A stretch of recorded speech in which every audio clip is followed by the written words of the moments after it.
your smartphone. Download the Weigh My Truck app from the Google Play Store or the App Store. Find out more at WeighMyTruck.com.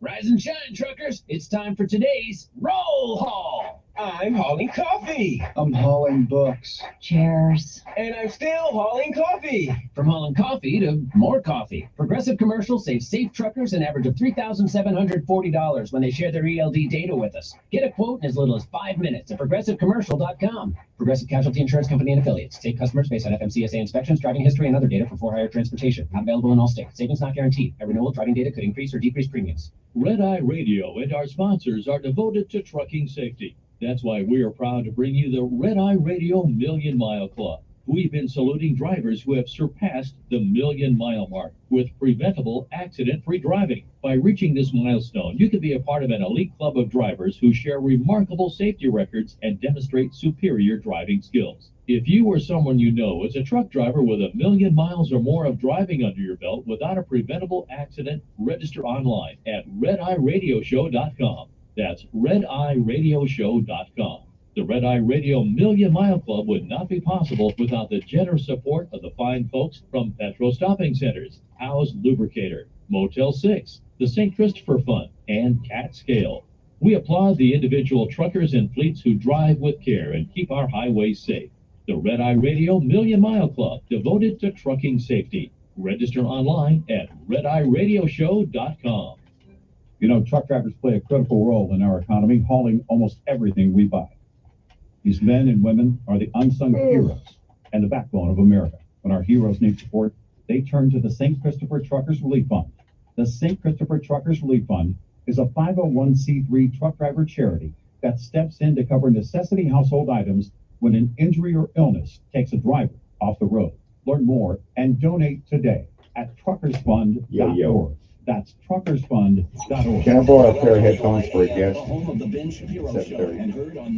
Yeah, I don't know if my headphones are actually working. I'm only hearing one ear out of them. Could be your connection. CBS News on the hour. Sponsored by Steel. Damn adapter. I'm Deborah Rodriguez. President Biden has just laid out a plan to save Medicare. Correspondent Vicki Barker has our top story. With Medicare's trustees projecting the fund will be insolvent in 2028, President Biden's plans would keep the federal insurance program in the black into the 2050s. It includes raising the Medicare tax on high earners and seeking to close loopholes that have allowed them to shield some of their income from the tax. And if Republicans in Congress don't like the plan, White House aides say they'll challenge them to come up with one of their own. The plan's all part of the budget Mr. Biden's unveiling on Thursday. Vicki Barker, CBS News. More than 4 days after 4 U.S. citizens were kidnapped south of the border in Matamoros, Mexico, State Department spokesman Ned Price says the FBI is working very closely with Mexican counterparts in an effort to safely recover these Americans. And we've just learned their names: Shaeed Woodard, Zindell Brown, Kevin Elkins for the win. Williams, and Latavia McGee. McGee's aunt tells CBS News she'd gone to Mexico for cosmetic surgery, where procedures are less expensive. Defense Secretary Lloyd Austin has made an unannounced visit to Baghdad ahead of this month's 20th anniversary of the U.S.-led invasion that ousted Saddam Hussein. We're deeply committed to ensuring that the Iraqi people can live in peace and dignity, with safety and security, and with economic opportunity for all. Hundreds of American troops remain in Iraq on a mission to fight the Islamic State. Couple of scares on United flights in the U.S. Cell phone video shows a passenger on a plane from L.A. to Boston trying to fend off a flight attendant with a metal spoon after she tried to stop him from opening an emergency exit to jump out.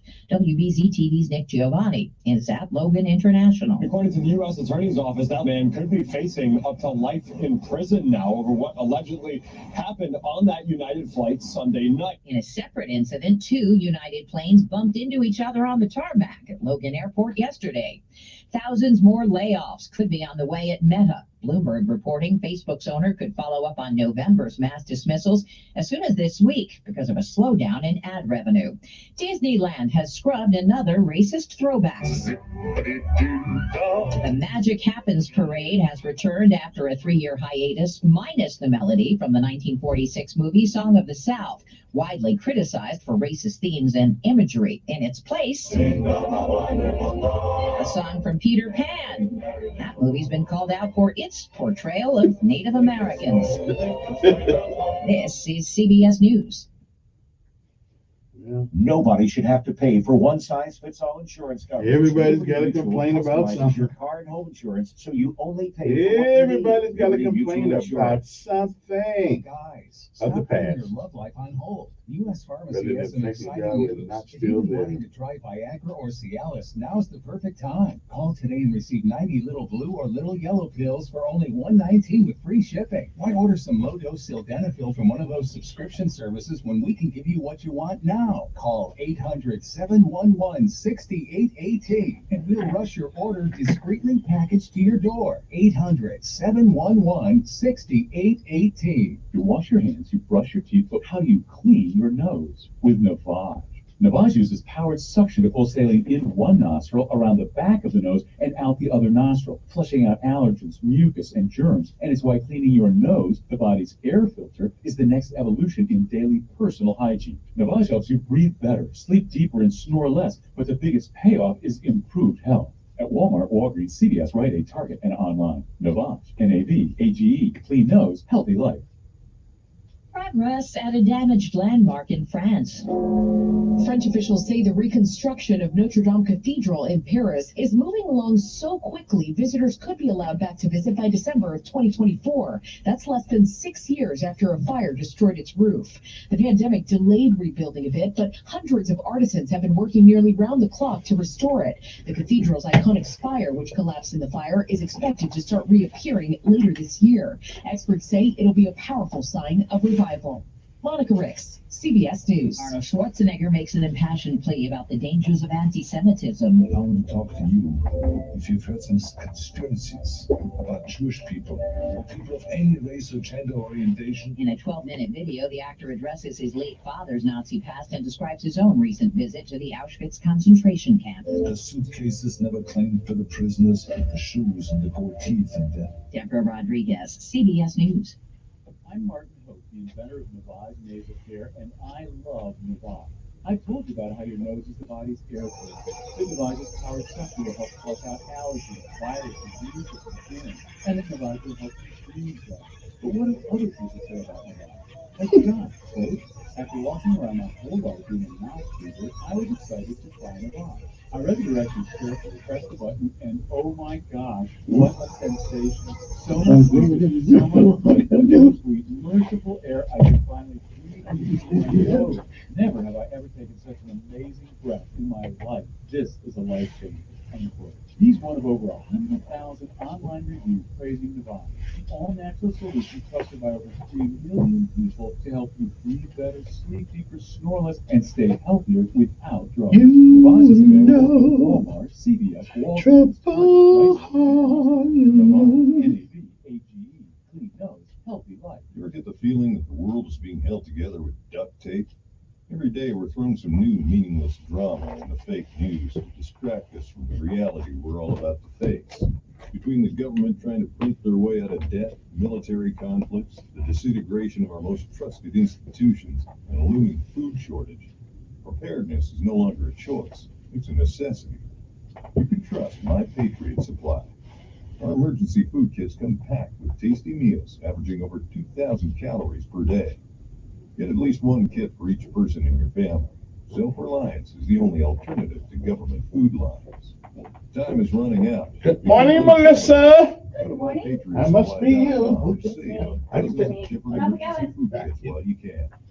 These kits are in stock, ship fast, and arrive in unmarked boxes for your privacy. Go to MyPatriotSupply.com before the next crisis strikes. MyPatriotSupply.com. Telling it like it really is. It's the Dan Bongino Show, weekdays from 11 to 2 on News Radio 1440. Here we go. Your WSFA First Alert Weather Forecast on News Radio 1440. Sponsored by Staples Stores. Staples Print and Marketing Services help small business print big. Now get $15 off signs, banners, and posters when you spend $75 or more. Offer ends 4/15. Visit staples.com/printbig for details. This is your sign to try Staples, where your prints are perfect guaranteed. Cloudy and mild start to our day will give way to a warm afternoon. Highs will top out in the 70s and 80s under a mix of sun and clouds. A splash and dash showers possible today, lingering through tonight. Tonight we'll see mainly clear skies. Lows will be in the 50s. Increasing clouds and breezy winds for your Wednesday. Highs will be in the 70s, lows in the 50s. Increasing rain chances expected for the latter half of the week. Highs will be in the 60s and 70s Thursday and Friday with lows in the 50s.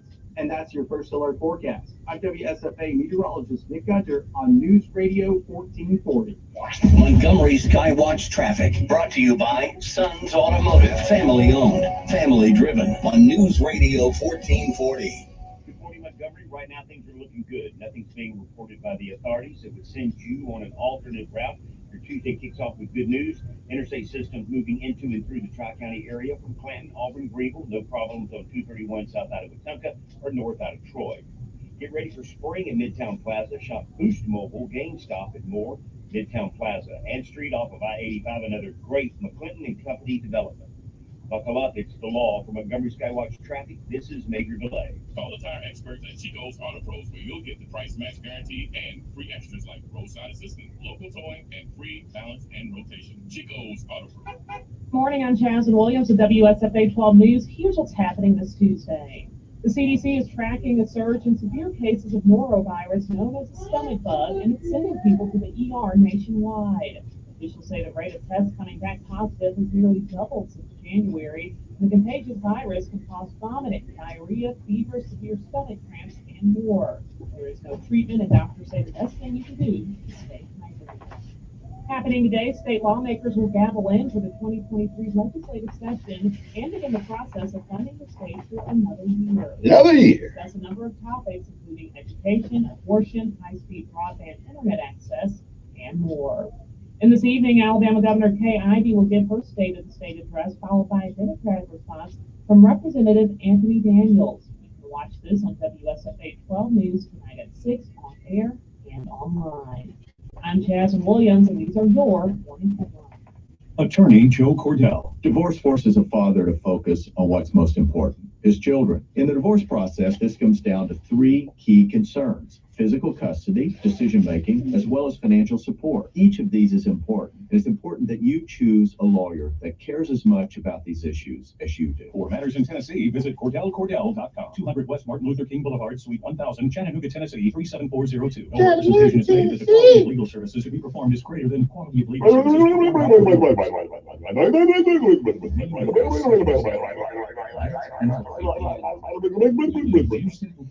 That's what it sounds like sometimes. Blah, blah, blah, blah, blah, blah, blah, blah.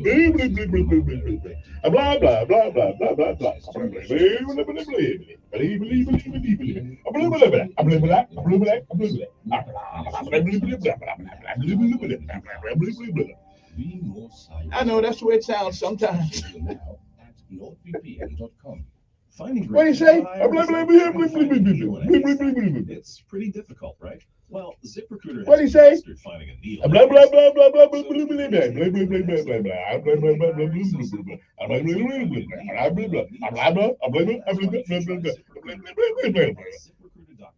foreign language. It's called talk radio language. They have so many qualified candidates that it's easier to find the right ones for your roles.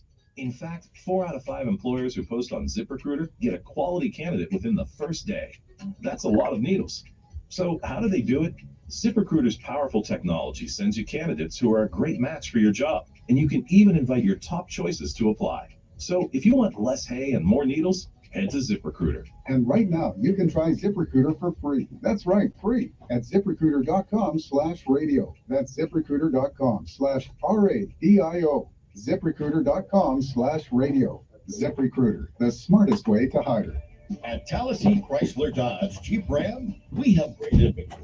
And the new 2023 models are still arriving daily. Come by today and test drive the 2023 Ram Bighorn Quad. Most truck owners know the Ram as the best driving, most comfortable, and most handsome truck on the road today. Join us now. I don't know. To make your best deal. Drive a little, save a lot. Callison.automotive.com. Hot chocolate. Shannon, how many let the people in Montgomery know about what Daddy does? I mean, tell people. What do you do? Yeah, what do you do when you got nothing to do? You just sit around with nothing to do. Nothing to do. You just sit around. I just want people to know that my dad, Dr. Brian Keeley, can be seen without a referral, and he accepts most insurances. You should probably give them the phone number, 265-7585. Yeah, 265-7585. I just said that. Well, let's say it again. 265-7585. Maybe we should tell them our offices are in Montgomery in Greenville. You just did. Like us on Facebook at Greenville Foot Care. And remember, happy feet start here. No representation is made as to the quality of podiatric services to be performed or as to the expertise of podiatrists performing such services. Come fix my home, Bill Bradley. Come fix my home I need you right away. Look, there's something. There's water on the floor. Can't take it one more day. Come fix my home, Bill Bradley. Come fix my home. I know you won't delay. For one flat rate price, I know it will be right. Bill Brown, won't you please fix my home? Come fix my home, Bill Bradley. Come fix my home. I know you won't delay. For one flat rate price, I know it will be right. Bill Bradley, won't you please fix my home? He's the voice of the conservative millennial. Ben Shapiro. The Ben Shapiro Show. Tonight at 8 p.m. on News Radio 1440. Depend on it. And here we go. Sometimes you need to reset. Refocus on your day. The moment where you take a deep breath and change the focus from the problem to the problem solver. This is Decisions with Kevin Elkins.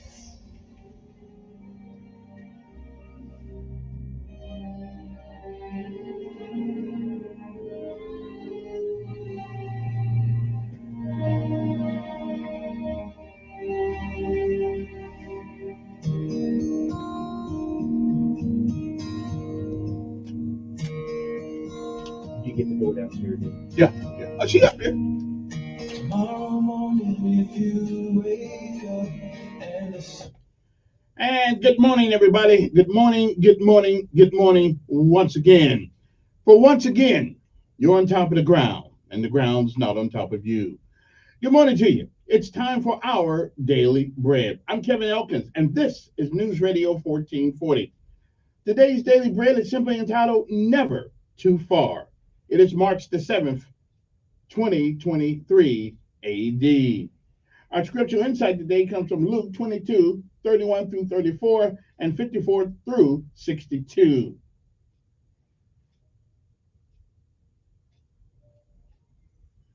And again, it is March the 7th,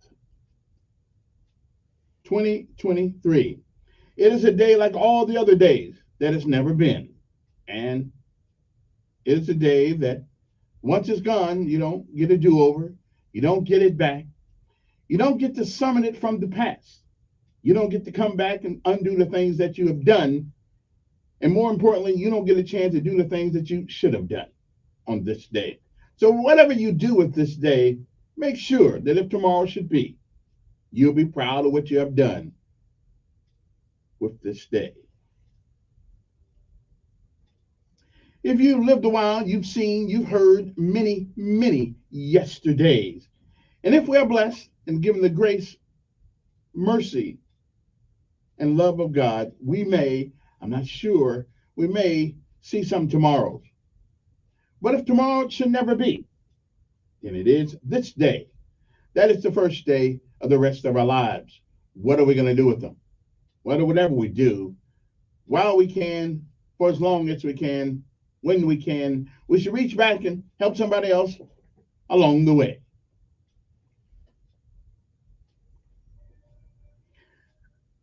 Benjamin Elijah Mays once said that whatever we do in life, we should do it so well, no man living, no man dead, and no man yet to be born can do it any better. And I say if that is the standard by which you live life, you shall always be successful. Oh, you'll fail at a thing or two. We all do. But you'll never be a failure as long as you don't quit. Martin Luther King said, if you cannot run, walk. And if you cannot walk, crawl. But you keep moving forward. My mother said, nothing beats a failure. Nothing but a try. There's one thing that's going to happen if you never try. Nothing. Keep moving forward. Don't ever quit. Don't ever give up. Because quitters don't win. And while winners may fail at a thing or two, they will never be quitters because they'll never be failures because they don't quit.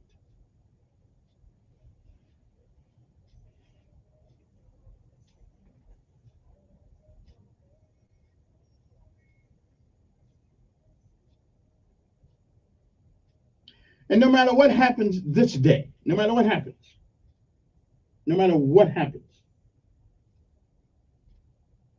it is still a great day to be alive. Good morning to you. Never too far. That's our daily bread for this day, March the 7th, 2023 AD.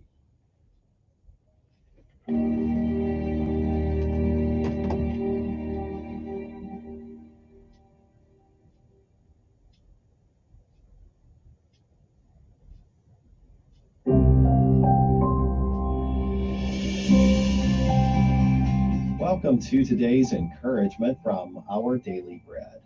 Our reading today, titled Never Too Far, was written by Leslie Coe.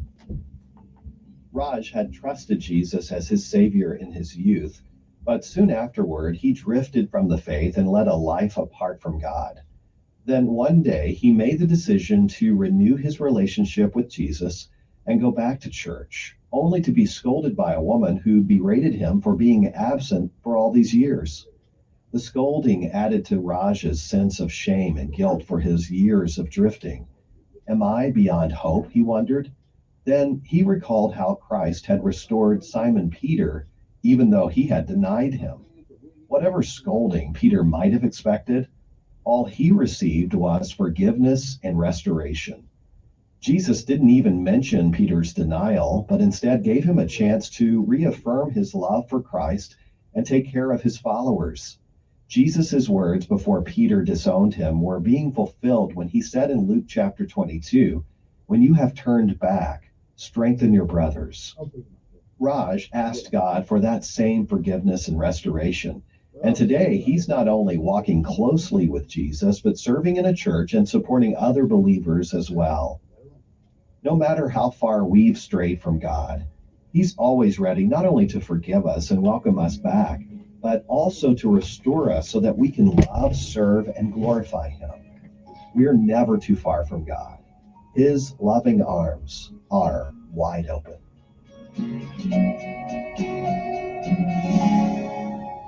Today's Our Daily Bread devotional scripture reading is from the Gospel of Luke, chapter 22. Verses 31 through 34 and verses 54 through 62.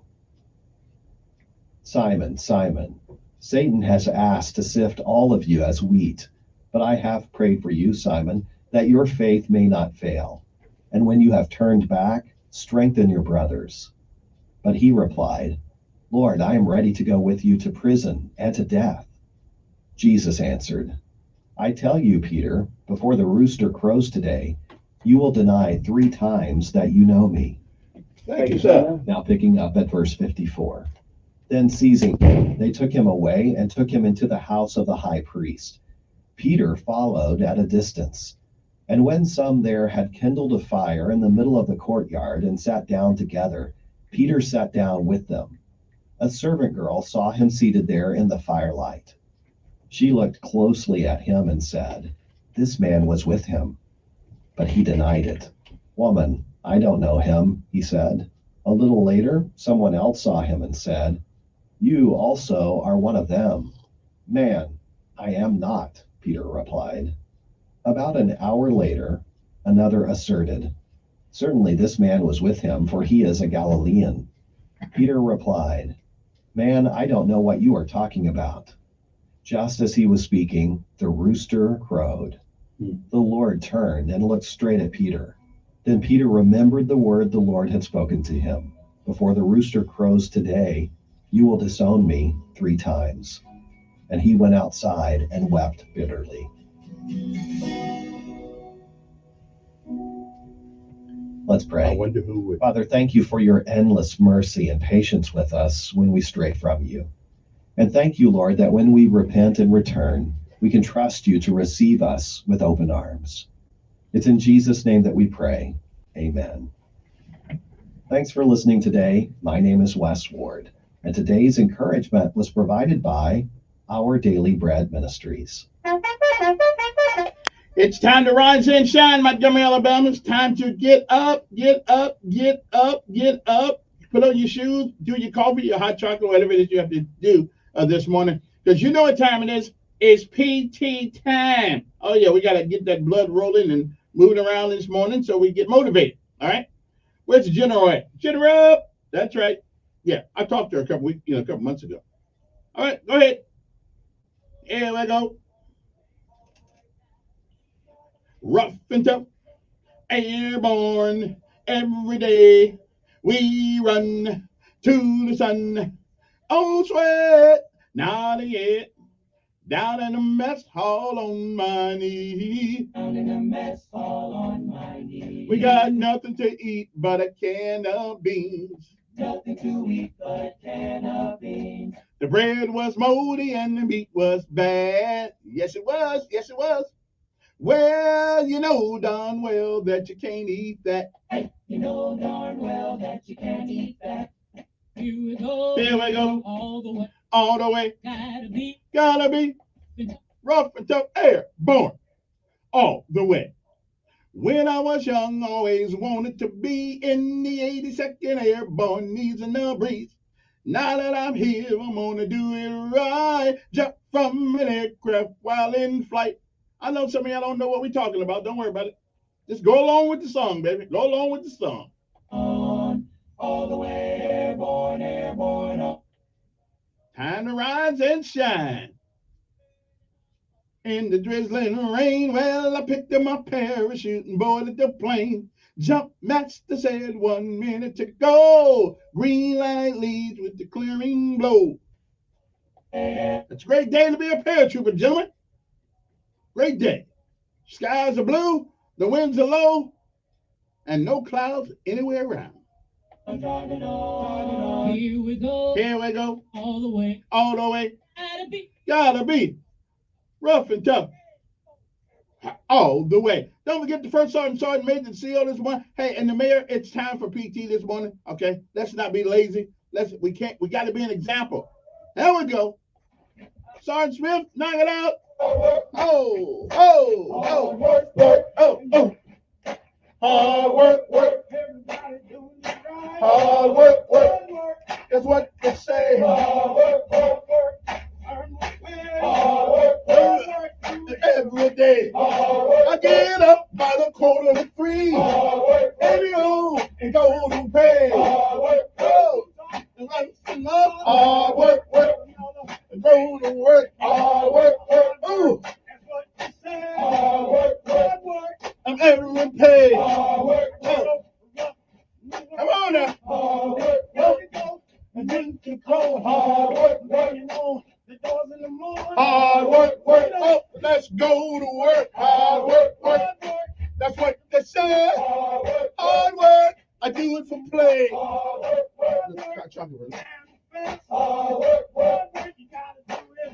Hard work. Oh yeah. Hard work. I'm ready to rock. Hard work. I'm running my pay. Hard work. Every day. Hard Hard work, work, and do the job. Hard work, work. On the airplane, in the early morning rain. Hard work, work, work. That's what they say. Hard work, I do it for play. Hard work, work, work. Turn it up. Hard work, work, work. Oh yeah, hard work, work. Get them to play. Hard work, work. Sit them on down. Hard work, work, work. Hard work, work, work. The mission is gold. Hard work. That's what you say. Oh yeah, hard work. I do it for play. Hard work, work, work. Earn my pay. Hard work, work. Woo. Okay.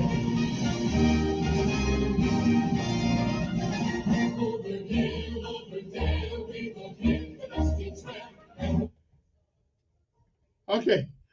Woo, I'm getting too over this PT first thing in the morning, but I handle it. I won't quit. I'll keep it going long as I can. We'll keep moving. Long as the ladies get to moving, we good.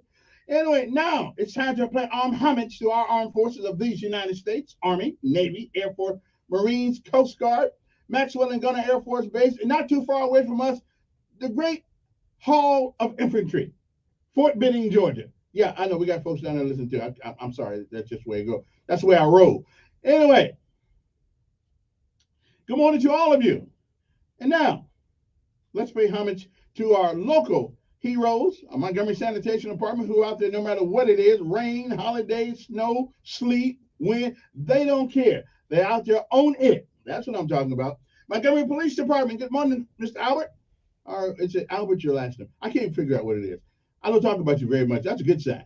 Also, good morning to the Cunningham, Derek Cunningham, the high sheriff of the county of Montgomery, and his honor, the mayor, Stephen Lewis Reed. Matter of fact, he'll be here around 7:30 this morning.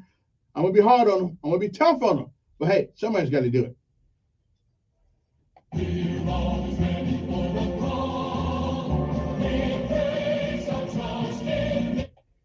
And more importantly, a shout out to all the people who go in when everybody else is running out. And don't forget the Montgomery Fire Department, too. Got to put those Milford Jordan and the crew. Good morning to you guys. If you do find me in an accident, resuscitate. I don't care what anybody says. Keep me around as long as you can.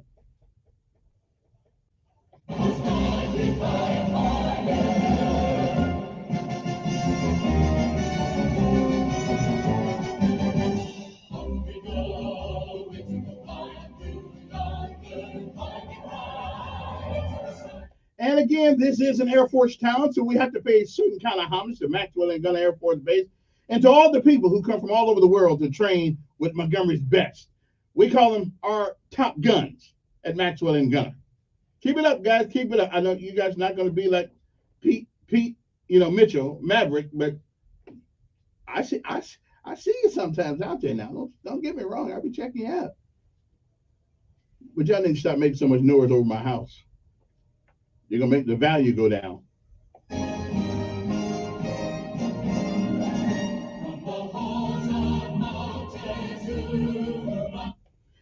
And last but certainly not least, the United States Marine Corps, whose motto is Semper Fidelis. But the Marines have a hard time pronouncing that. So we just cut it short, said Semper Fi. Well, whether it's Semper Fidelis or Semper Fi, it all means the same thing.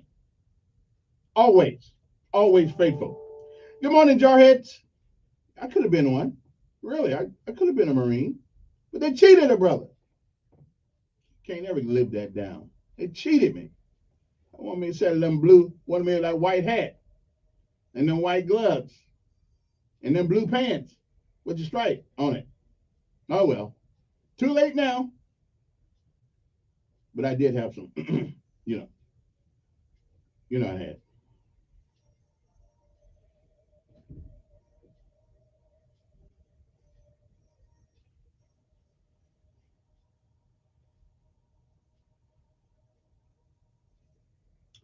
And good morning, and good morning again. It is 6:31 in the morning. If you got to be there by, whatever time it was, well, if you got to be there by 6:30, you're late. But if you don't have to get there till 7, Central Standard Time, then you got about 29 minutes by which to arrive. All right, or 20 something minutes, 28 minutes, whatever the case may be. Anyway, got a lot of things to talk about today. When we come back, lessons of life, of course, and the legal word of the day. So should you find yourself, on the other side of the gavel, like on this side of the gavel, then when they get to talking that smack up there, you'll know what they're talking about. Okay, at least I'll give you the best definition that they gave me. All right. So anyway, so let's take a break, and we shall return. Uno momento. Okay, so don't go any place. Seriously, I mean, don't go any place. I'll be back here. You can text me if text number is 334-274-3411. That's 274-3411. So there's no reason in the world why you can't contact me, brother, if you need me. If you need my wisdom. Okay, maybe not so much wisdom, but my input. I'm just saying. My son doesn't even take my wisdom sometimes. But he will. He'll remember those days. Same like I do. I mean, trying to tell me what to do. And I said, nah, I think I'm going to do it this way. Then I had to do it. I ended up doing like 14 different ways to straighten out the one way that I should have did it. And it didn't work. So, we'll be back.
The second leading cause of cancer deaths in America that affects men and women equally.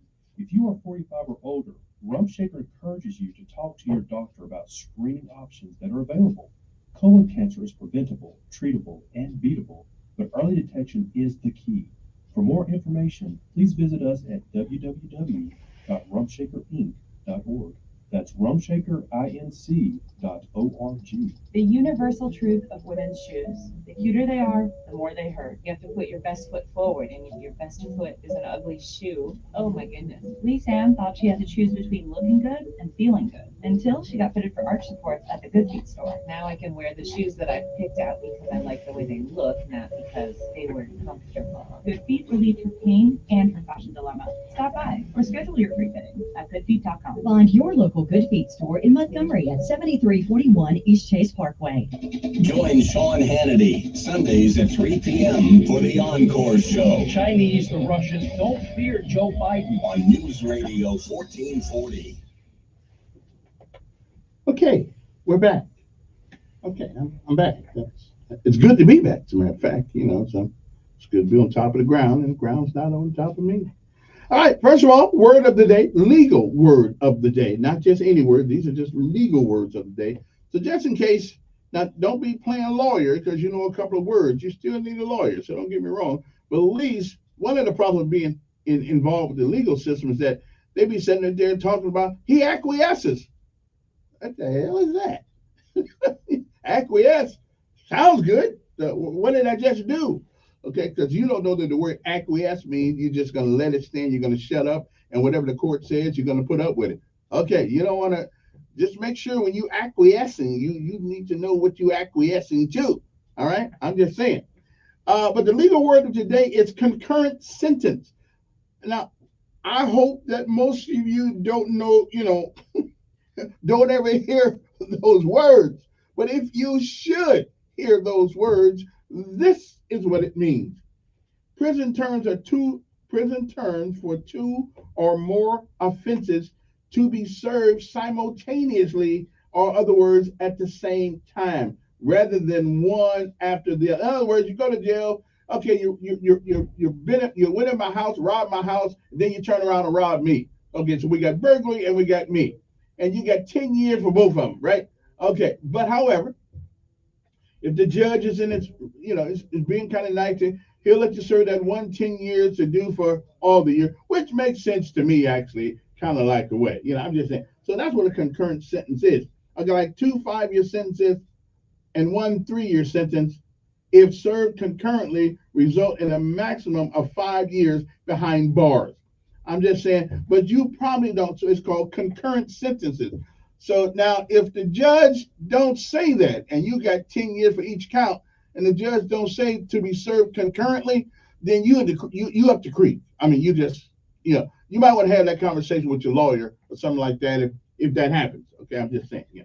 Now, I hope most of my audience, which I don't think we're getting kind of old now anyway, I don't think we'll be hearing those sentences unless somebody, come try to take a daughter out and misuse her or something. Then I may have to hear that, beat up my son or something like that. Then I may have to hear that. But other than that, nah, I'm good. Okay. Anyway, so concurrent sentence. Prison terms for 2 or more offenses done served at the same time rather than one after another. All right, concurrent sentence. That's your legal word of the day. Lessons of life. These are lessons of life. These are things you learn by living. You can't there's no other way to learn these things, and these are some of those things that you learn by living. Life is like a baseball game. You don't need to hit home runs to win it. If you get enough hits, you'll still score. And after all, a win is still a win. So don't be trying to get it all in one swat, okay? Because then you can disappoint yourself all in one swat. Take little bites of life, and they do add up. Hits in a baseball game do add up. You will score some runs, okay? If you get 5 hits in a row, somebody coming home. Somebody gonna cross the plate. I'm just saying, you might want to think about that, okay? So anyway, so life is like a baseball game. You don't need to hit home runs to win, but you do have to get enough hits. So don't quit. just because a guy turns you down one time, you need to go back again. If you really want something, you got to try for it, and don't be a wimp and quit. Okay? Because I don't like quitters. And quitters don't win, and winners, well, they may lose every once in a while, but they don't quit. It is March the 7th. It is the 66th day of this year. It was on this day in 1936, Adolf Hitler ordered his troops to march into Rhineland, thereby breaking the Treaty of Versailles and Locarno Pact. I don't know what that's all about. 1793, during the French Revolutionary War, France declared war on Spain, which is why they call it a war. 1850, in a 3-hour speech to the U.S. Senate, Daniel Webster of Massachusetts endorsed the Compromise of 1850 as a means of preserving the Union. The year was 1911. President William Howard Taft ordered 20,000 troops to patrol the U.S.-Mexican border, and it seems like we need them back now, too. Okay, the U.S.-Mexican border in response to the Mexican Revolution. The year was 1912. Norwegian explorer Ronald Amundsen, whatever his name was, he arrived at Hobart, Australia, where he dispatched telegrams announcing his success in leading the first expedition to the South Pole in the previous December. Now, my thing is this. Now, here's my thing. Why do we want to go there? It's cold up there. Why do we want to go to the pole? I mean, the poles don't bother anybody. Have we learned anything significantly by going to the moon or to the South or to the North Pole? Y'all just let me know about that as we go along today. I don't know what we learned, except it's cold as hell up there. And of course, it ain't cold as hell because hell's not cold, for what I understand. It's just cold up there, okay? So why go up there to get cold? Why pay a lot of money to get cold? In America, you get cold for free. I'm just saying. 1926, the first successful transatlantic radio telephone conversation took place in New York and London. The year was 1945. During World War II, U.S. troops crossed the Rhine at Remagen, Germany. Was ist los? Okay, using the damaged but still usable Ludendorff Bridge. 1955, my brother was born. The first TV production of the musical Peter Pan, starring Mary Martin, aired on NBC.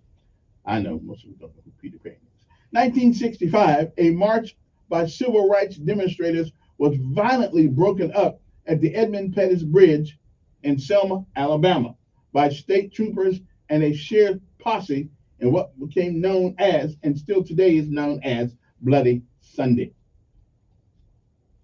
1975. That's right, good year. I was 18 years old, thought I knew something, didn't know jack. The U.S. Senate revised a filibuster rule allowing 60 senators to limit debate in most cases instead of the previously required 2/3 of senators present.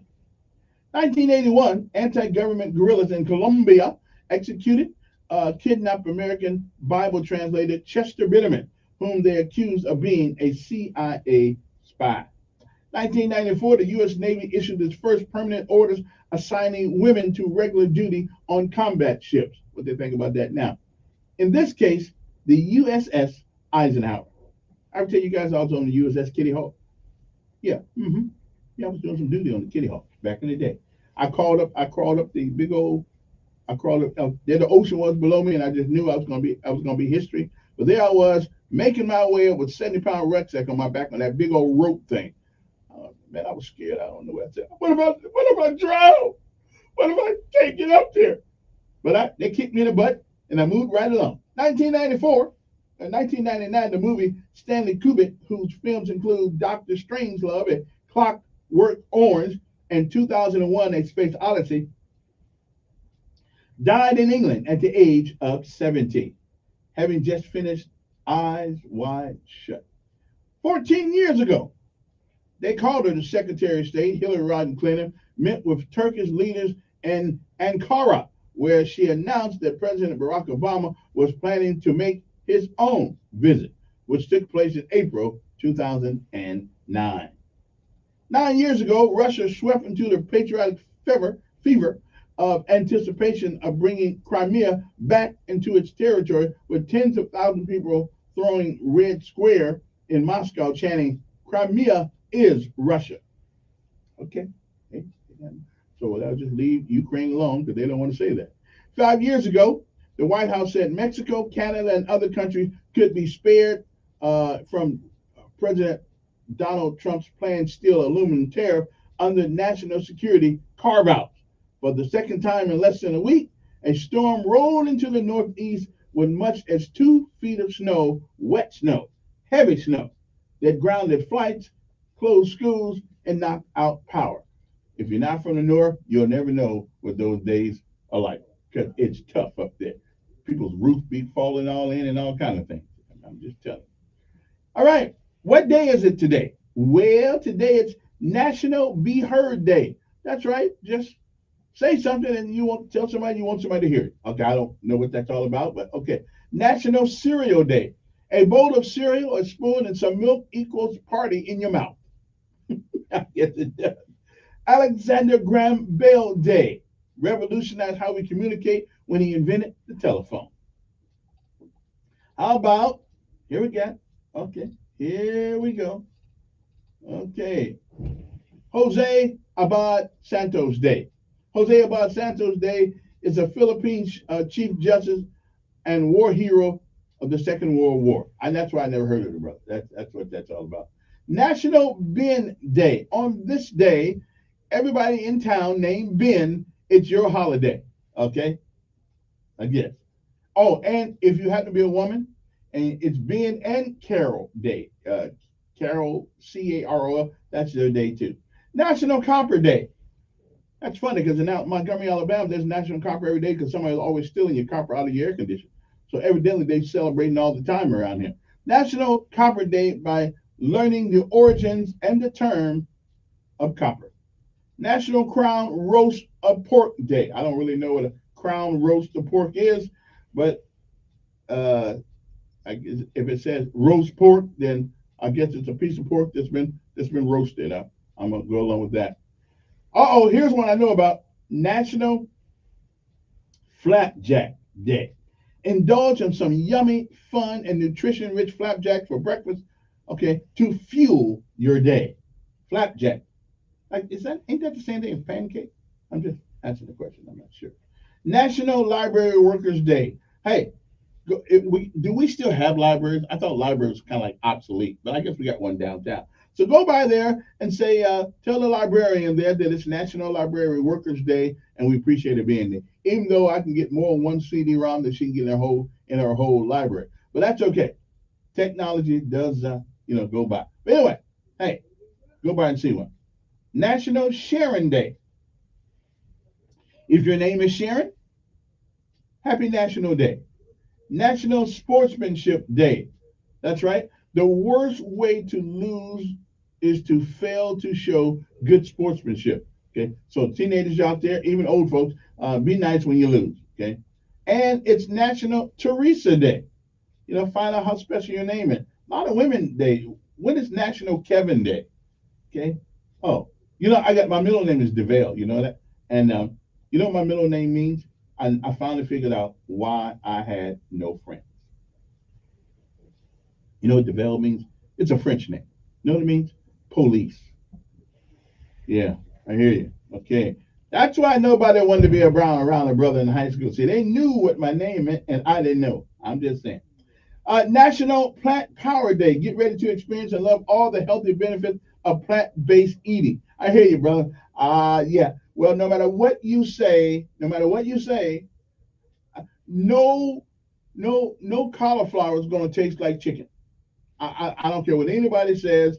I know we got some nice. Now some of that stuff look good, but you got to close my eyes and make me eat plant food and make me think it's chicken. Okay, because I'll tell you, I'm not buying it. I'm not buying it.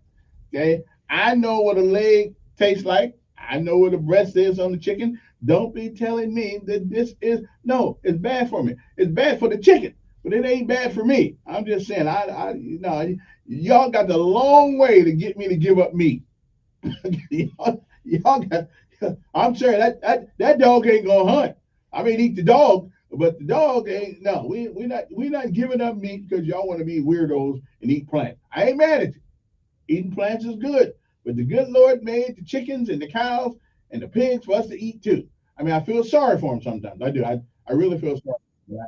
You know, I didn't create them for that. I mean, they are the beast of burden.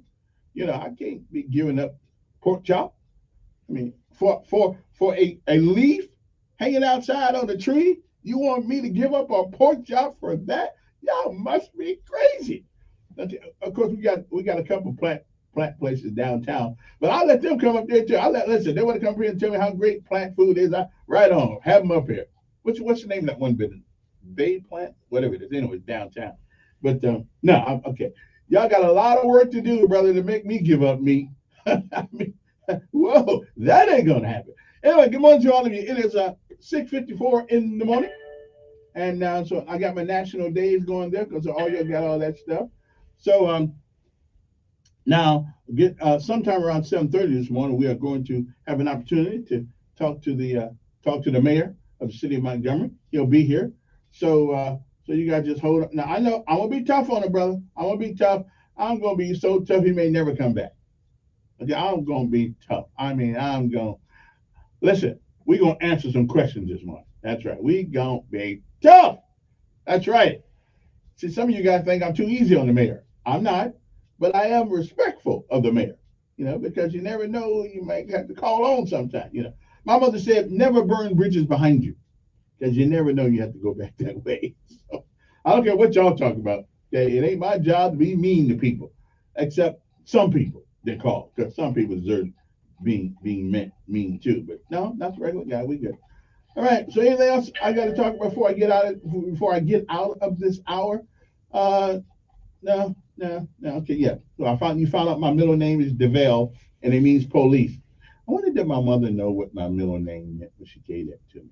But my name is not okay. My name is not Escalade. There's a woman in Montgomery that named her child after a Cadillac. So, you know, that wasn't my fault. I didn't do that. I want to say, hey, who's this? Yes.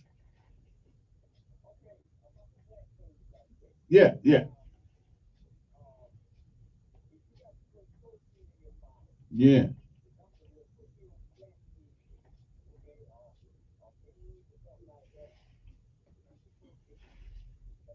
Yeah.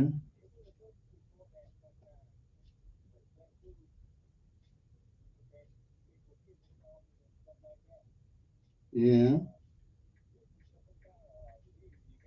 Mm-hmm. Yeah.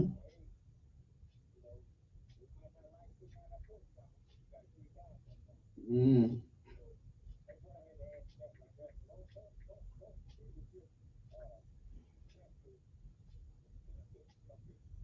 Okay, well, I'm with you, but I just need to, yeah. All right, and I'm good. Well, but don't tell me that. But don't, and you do, right? And you do. But listen, don't put a cauliflower on my plate and try to make me think that's a pork chop. It ain't a pork chop. It may look like a pork chop, but it's not a pork chop. Who said? Wait a minute. Who said? We're not supposed to eat meat? Where'd that lie come from? Right. But the good Lord said, wait a minute. The good Lord said that we are to have dominion over all things, all the animals of the field. So who told? Who? Oh, so now you blaming me. So you say God didn't put? Okay,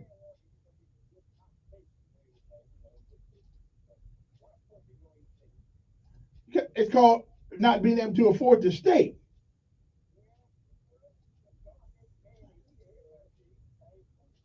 Well, God means for us to work too, but everybody don't. Of course not. Of course not. But you got to get out there and hit it, brother. You got to work. Like right now, see you up. You and I are up right now. But okay, well I get you. We'll hit on that on Thursday. I gotta go. We'll be back.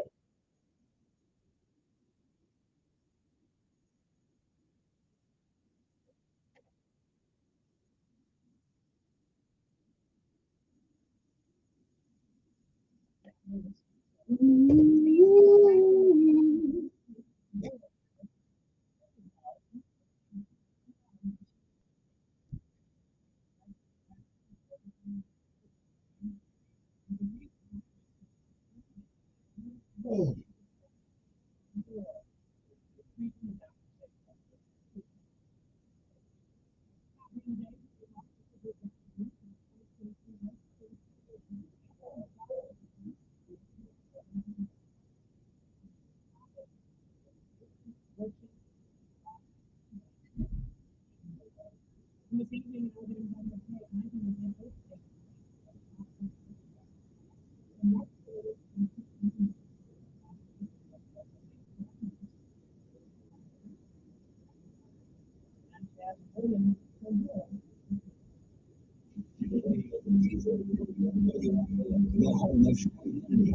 station.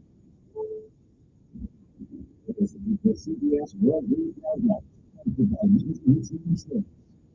I'm Deborah Rodriguez. There is still no sign of 4 Americans kidnapped in northern Mexico Friday. We have learned who they are. We're calling Olivia Santa with our top story. A U.S. official identified the Americans as Latavia Taylor Greene, Charlie Woodard, Zindel Martin, and Eric James Williams.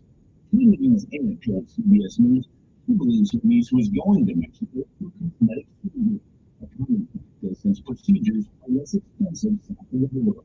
The White House says the Biden administration is closely following the situation and coordinating with Mexican authorities. A United Airlines passengers on their back after witnesses appeal to the flight attendant with a broken metal spoon. Biden started for opening an emergency door and jumped out. Video camera from the tower of Boston's Logan Airport captured what happened next. By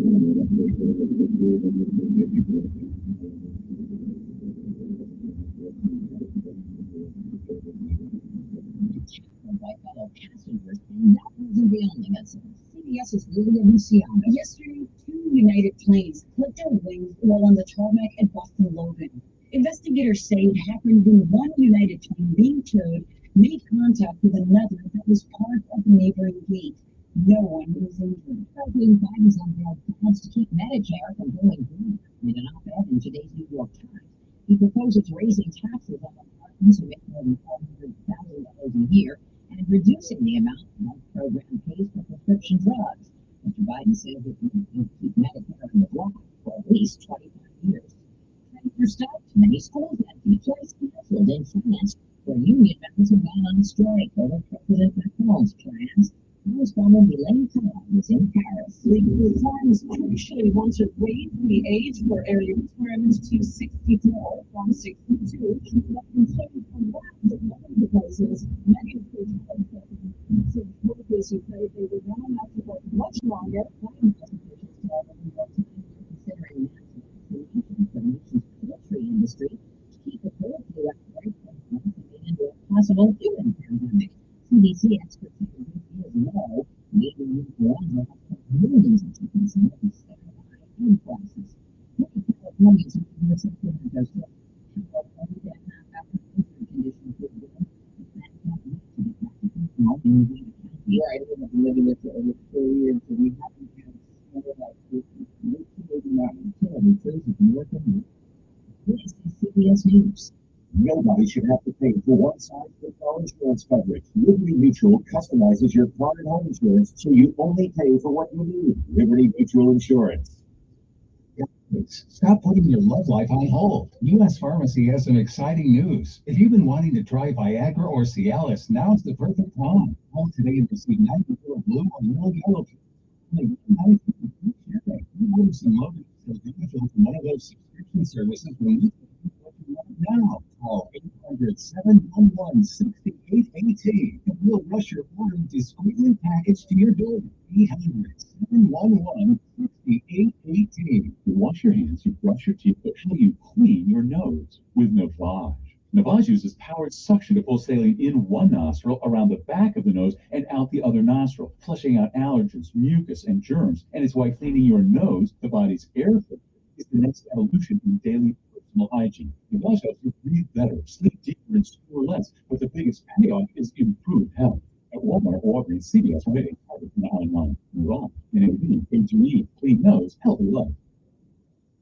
Familiar face and voice here at CBS is accused of plagiarism in a new book. The LA Times says that with 95 passages in the book that came from somewhere else. This issued with Holiday. Sales of the book. Why are we doing so many A libraries? new edition will be published with corrections. Agus wrote the book with a collaborator, Kristen Roberg. It's not clear who was responsible for what. In a statement, CBS News says we have reviewed the situation with Dr. Agus' book as a news organization who took accusations of plagiarism seriously. CBS adds Dr. appearances on our air. CBS News. Shimmering lights that line the Bay Bridge in San Francisco to Oakland have gone dark for the past 10 years. Taking part in an art installation of the non-profit project's founder tells the New York Times the lights are failing because of the Bay Area's notorious salt and rain. Deborah Rodriguez, CBS News. This is Jeff Bronco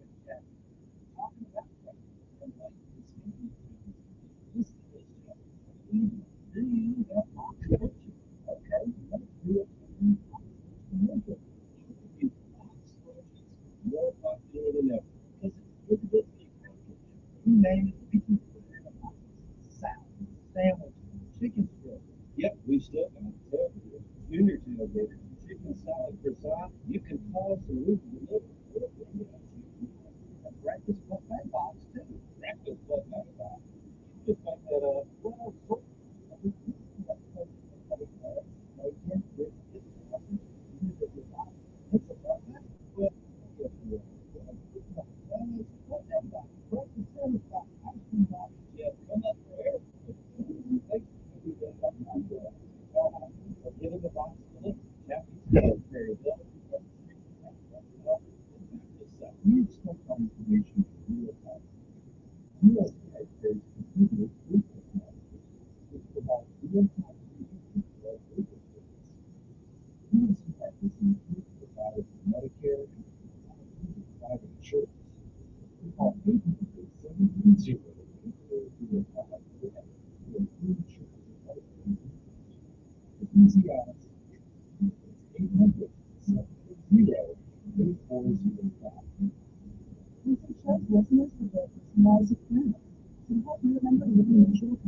Are you looking to enhance the beauty of your home with new shades, blinds, shutters, and custom draping?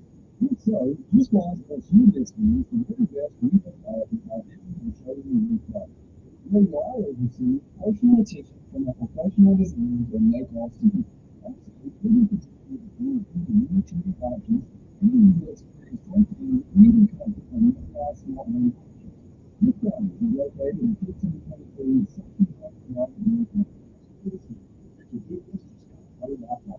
And working on the lawn, and on the car, you will be saving, showing the equipment and sensors, including single camera,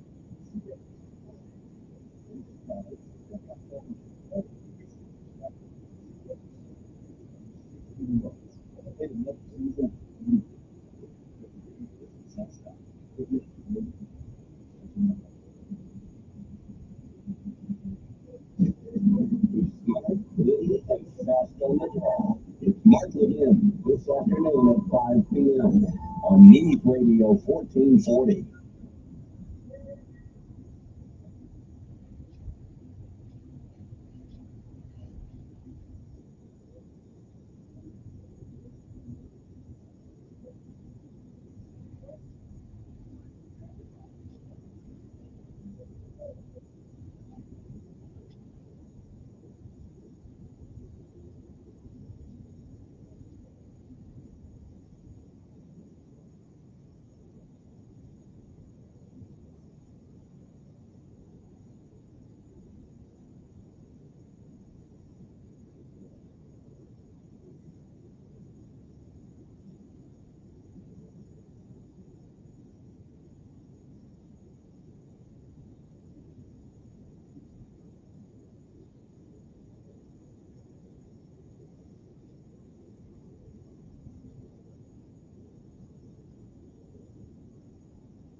Okay, I had to go downstairs and make sure the door is open. And as I went downstairs to make sure the door is open, I actually locked myself out of the building. What can I say? You know, and I don't want to break the glass or anything, because if I'd have done that, then the marshals upstairs and the FBI upstairs, you know, I could have been on the ground spread eagle, and so we don't want to go through all that. So I just had to call my partner and say, "Can you let a brother in?" Yeah. So finally somebody came downstairs and let me. Now I've been there 21 years, and that's the first time I ever locked myself out of the building. I said that's a pretty good record, right? It's a pretty good record. Everybody should do it at least once a year to know how it feels to be healthy. Anyway, good morning to you. It is a great day to be alive. Of course it is. Oh, I can't believe I actually locked myself. Oh well, it could be worse. Yeah, it could be worse. Let me see what this is. Oh, good morning. Who's this? There it is. I'm doing fine.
All right, then.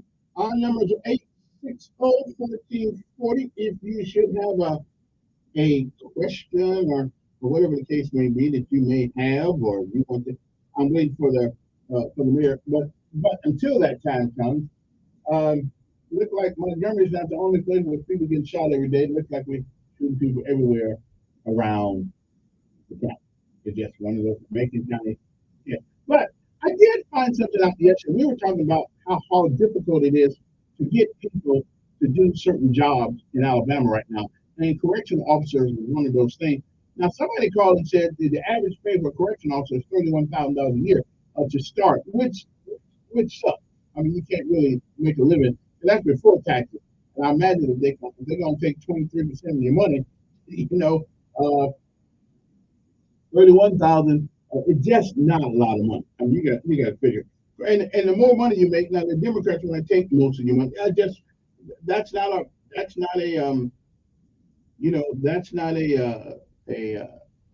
an accusation. That's a fact. They want to tax you. They want to tax the hell out of you. And I don't know what rich means anymore. Even people that are rich, not rich as they once were. But anyway, Alabama Department of Corrections. So I did some looking around and seeing exactly what them folks make. And some of them make pretty good money to start. It's more like $41,749. So I don't know why it is we have a difficult time getting people to work. Maybe we're giving too many free food stamps out. I mean, 41. I work for $41,000 a year. I mean, tough to get me for 30, but I could handle, I can handle 41,000 right now. I can handle that. I don't know if I want to be a prison guard though. It's like being in prison, you know. I don't know, but it's not 31,000. Because 31,000 is just not enough money to make me want to go inside that place. But 41,000, they start off at around $41,000. I mean, you can't beat that. And I don't believe you need a college degree to be a correctional guard. It helps, of course, as you move up the management ladder. But initially, to get a job, start you over $41,000, $41,745. I don't know why they just don't make it 42,000, but I don't know why we have such a difficult time getting people to work. I just well, one of the things, and I'm gonna put some of this on public school also. I don't think public schools doing their job preparing people for the future. They really think, they really believe that it doesn't matter what we do. There are no IEPs in the real world. We don't have any of those. Okay, you get an IEP, well, you get a JOB, it's gone. So we don't. I don't really think. I thought public school was one of the first places where you would find rules and structure and things of that nature. So we as a society are partly to blame for the situation that we have in the workplace right now. People don't have discipline.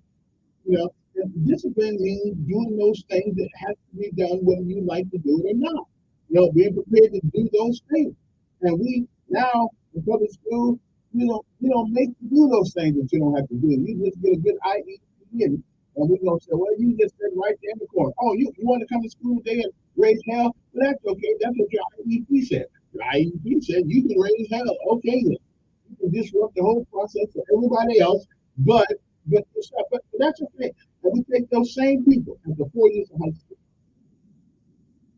allowing them to do things that they ought not be able to do. We let them do these things, and now those are the people that you're going to keep upon us in society. Okay, I got you. Come on, who's this? I'm doing good.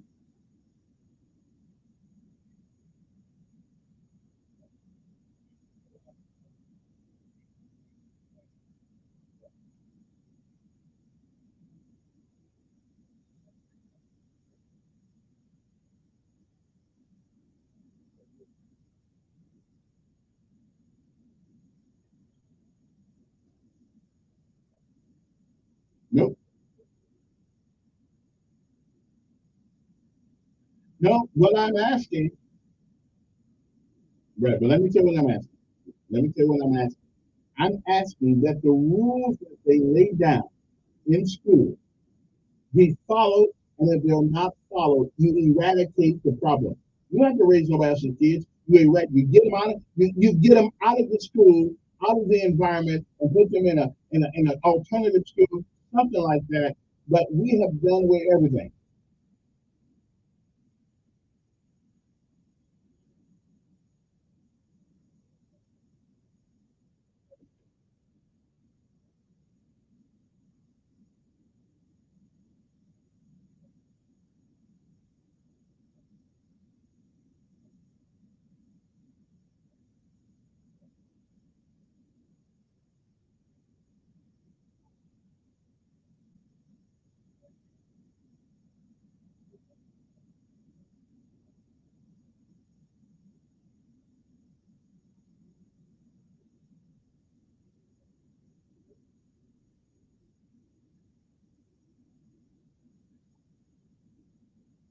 Well, if we're gonna use that as an excuse for money, then why isn't it that veterans and people on Social Security and all these people who are beholden to the government don't go out and rob people every day?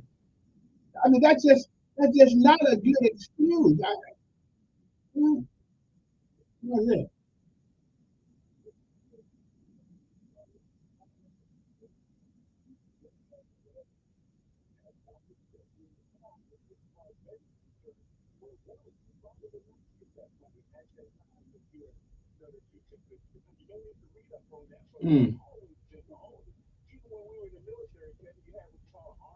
Well, yeah, I got that part, but you were saying that right, but the excuse you're giving is about the dollar. Well, there are a lot of people beholden to that dollar, but we don't go out and do things because we've been well trained not to do those things.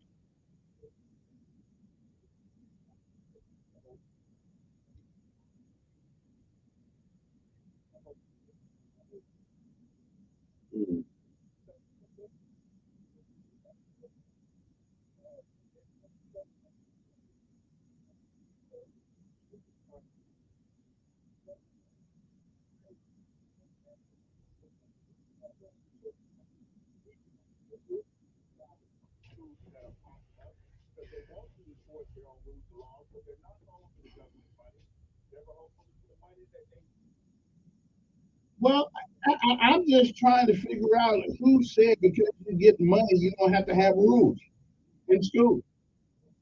I mean, who said that? But who says that you can't do it? I mean, I read some of that. Okay, I read some of those policies, and I didn't. There's nothing in any of those policies because they got one called the. I mean, there's nothing said you have to allow the. Oh, unwritten.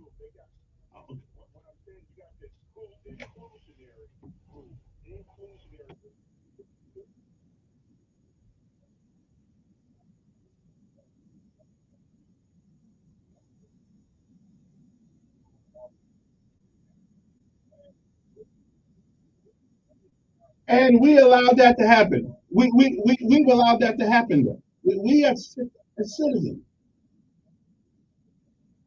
Wait a minute, we're supposed to be the government. Okay. So I thought that's who we were. I thought it was government of the people, by the people, for the people. Oh, okay.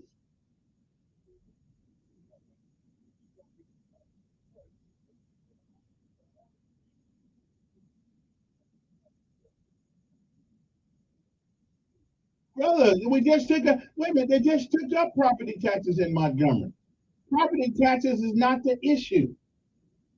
It's not the issue. Yeah.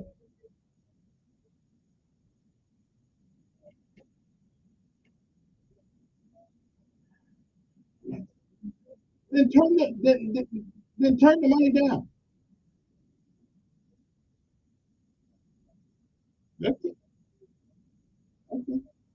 No, that just wait a minute. That just means that the state paid for their own school system, and that we and we fix our own language.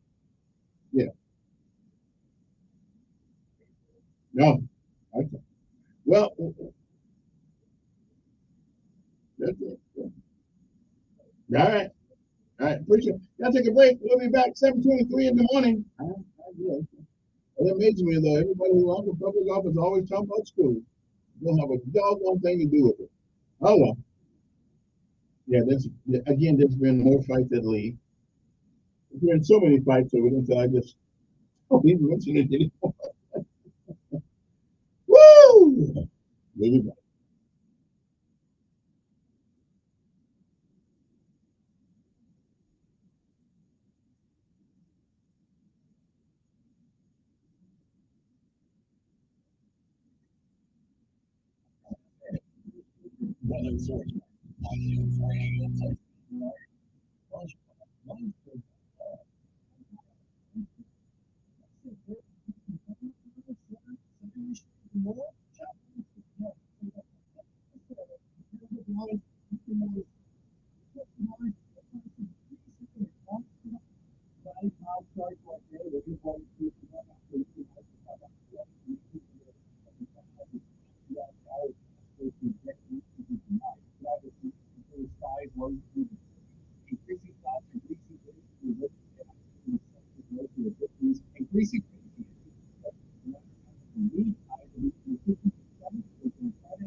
Montgomery's Sidewalks Traffic brought to you by Family owned, family driven on News Radio 1440.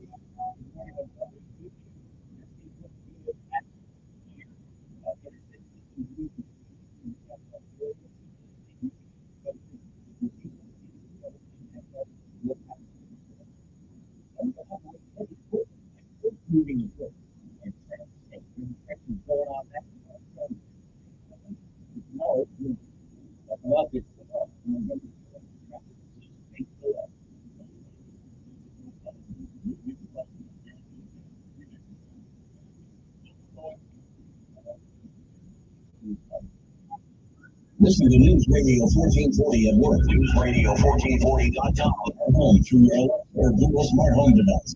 And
Washington America Corporation, 661 Montgomery Highway, Greenville, Alabama, 36037. Trustworthy, consistent, reliable, the best at what they do. This is what customers are saying about Janney King, the king of clean. From office buildings to schools, healthcare facilities, and stadiums, our local franchise owners provide the same quality clean at every level. Let us know if years of experience can work for you.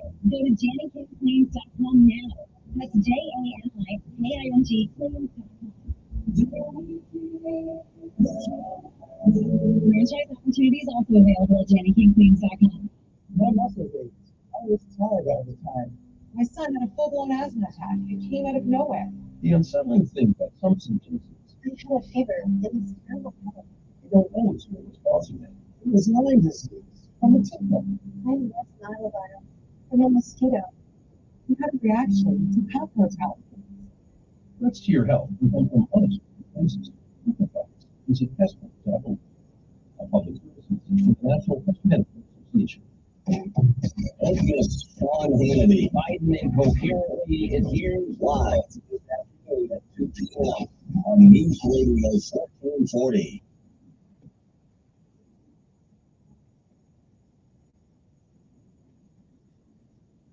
I guess just some conversations not worth having anymore. Because you guys are just giving up on it. You know. I had a man supposed to be here sometime this morning. I said around 7:30-ish, because I didn't exactly know what it was going to be. Okay. 860-1440 is the number you want to start with. Yeah, there's one talking about school. Everybody know if Pike Road ever paid back that $18 million?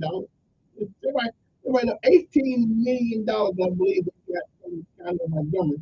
Did they ever pay that money back? Now, they got it all at one time, but they said they wanted to pay it back. They're kind of like the kids. Can I borrow $200, but I'll pay you back $20 whatever? I don't know. Pike Road, they owe the county, the school system in Montgomery, I believe it's around $8 or $18 million. I'm just trying to figure out, have they ever paid it? Is anybody ever looking? Did Doc Melvin look at that thing? I mean, are we getting that money back or not? I don't know. Probably not, because Americans, after like 20 minutes of talking about it, we pretty much don't worry about it anymore after that. But somebody needs to tell me. Maybe I ask my school board member if Pike Road actually giving us or making payments on that $18 million that they got from the Montgomery school system. And if they had it, they could have been spending money on their own things rather than begging me for money for taxes on the house.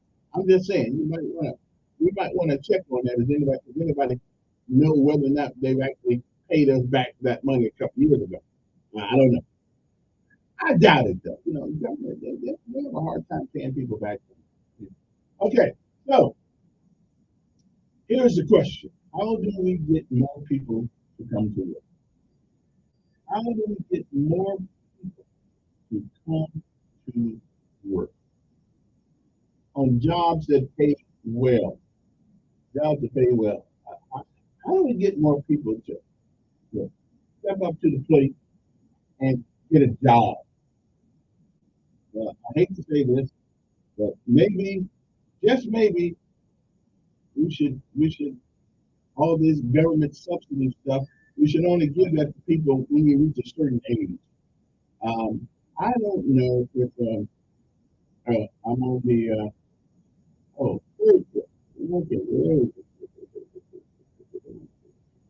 I'm talking to you in a minute. Okay, so evidently there, so I don't want to get caught in a long range conversation here. So I'm gonna take a break, but I'll find the middle. Sometimes, they all talk there in Brazil. So we'll be back. WSFA, first alert weather forecast.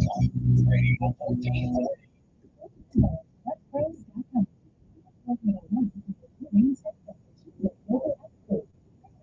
Getting to know people.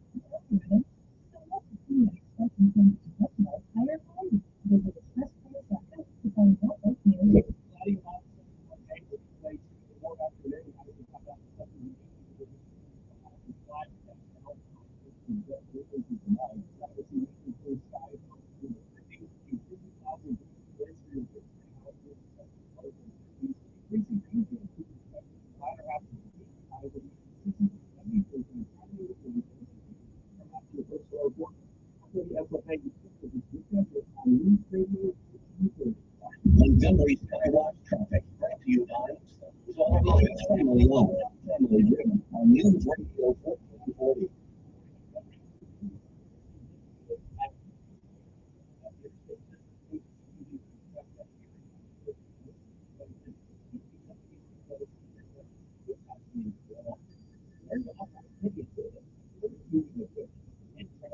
Registration's going on now. Call Tram State. Today's college for tomorrow's world. Buckle up, it's the law. For Montgomery Skywatch traffic, this is Major Delay. All the time.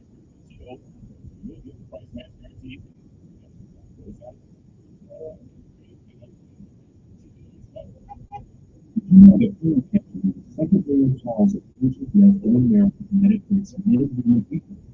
If you are 45 or older, most should encourage you to talk to a doctor about screening options in your country. Difficult, treatable, and treatable. But early detection is the key. For more information, please visit us at www.website.org.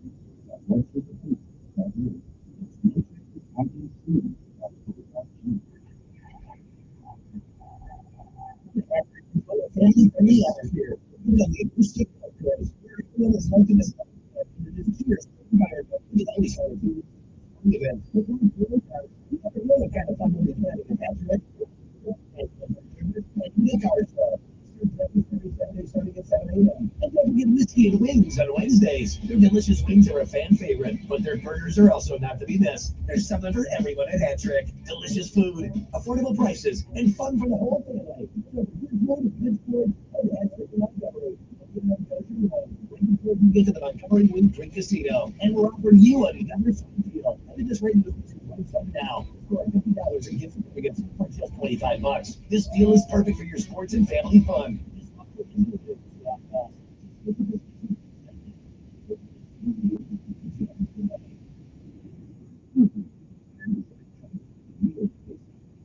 pretty difficult, right? So they take it to the next level. They make it so simple that it's not funny to me, like needless funny. And that's why you can try ZipRecruiter for free at ZipRecruiter.com/radio. Here's what it's like to use ZipRecruiter. They have so many qualified candidates that it's easier to find their right ones for your roles. In fact, employers who post on ZipRecruiter get a quality candidate in the first year. That's a lot of news. So how do they do it? ZipRecruiter's powerful technology sends you candidates who are a great match for your job, and you can even invite your three choices to apply. So if you want less pay and more needles, head to ZipRecruiter. And right now, you can have ZipRecruiter for free. That's right, free. At ZipRecruiter.com/radio. That's ZipRecruiter.com/holiday. ZipRecruiter.com/radio. ZipRecruiter. The smartest way to have listeners. To do master's class.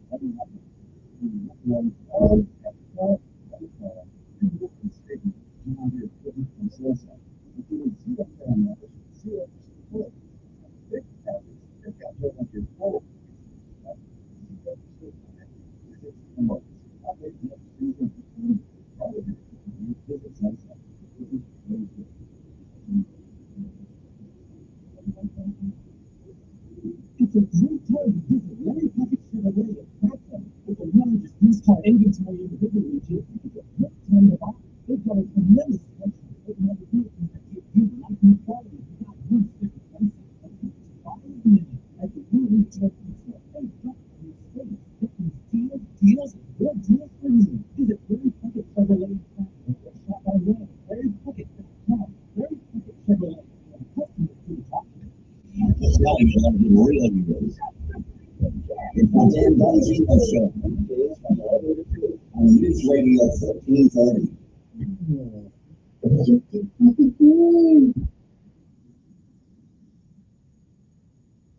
Okay, we're down there looking for them. They're not here yet, but I can still be here sooner or later. Anyway, on the third floor, Mayor, if you, well, I know this is not the White House and all, but we're at home. 860-1440 is the number if you want to give us a call, whatever else is going on. Another thing is going on. But these are amazing things to me that I hear on both sides. Oh, I think he's out there. Okay, nice out there talking to the store people.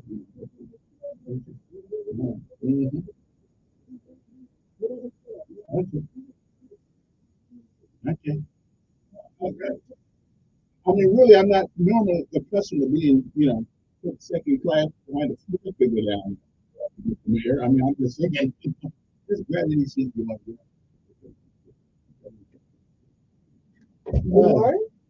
I'll make it. I don't have any complaints. How was DC the other day? Black History program. I live Black History every day. I agree. So it's a little different than invitation from the White House. It's a little bit different. Quite the same. Okay. So it was great. But more importantly, it gave me an opportunity to tell some folks what we need guys. I know they ain't getting to enough money already? No, sir. No, they haven't given us enough. Y'all still got $85 million. Well, less than 85 because levitate. That's what that $87 million. Y'all ain't figure out what to do with it yet. Listen, levitate is really so between the inflation. That's what y'all saying. Levitate was really so on the incarcerate side.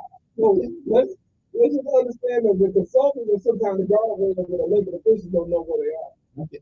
And all this education and stuff like that, we can't read what the papers are.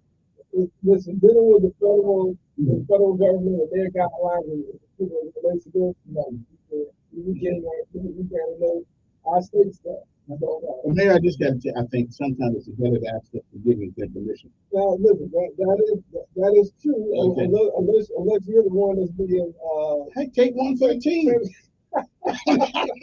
Hey, look, Let me say, it's a whole lot of hits I'm taking for the team, but that ain't what I'm gonna take. I just said somebody's got to spend the money though. Listen, it's a lot of hits I take for Team Montgomery, but I'm gonna tell you what I'm not gonna take.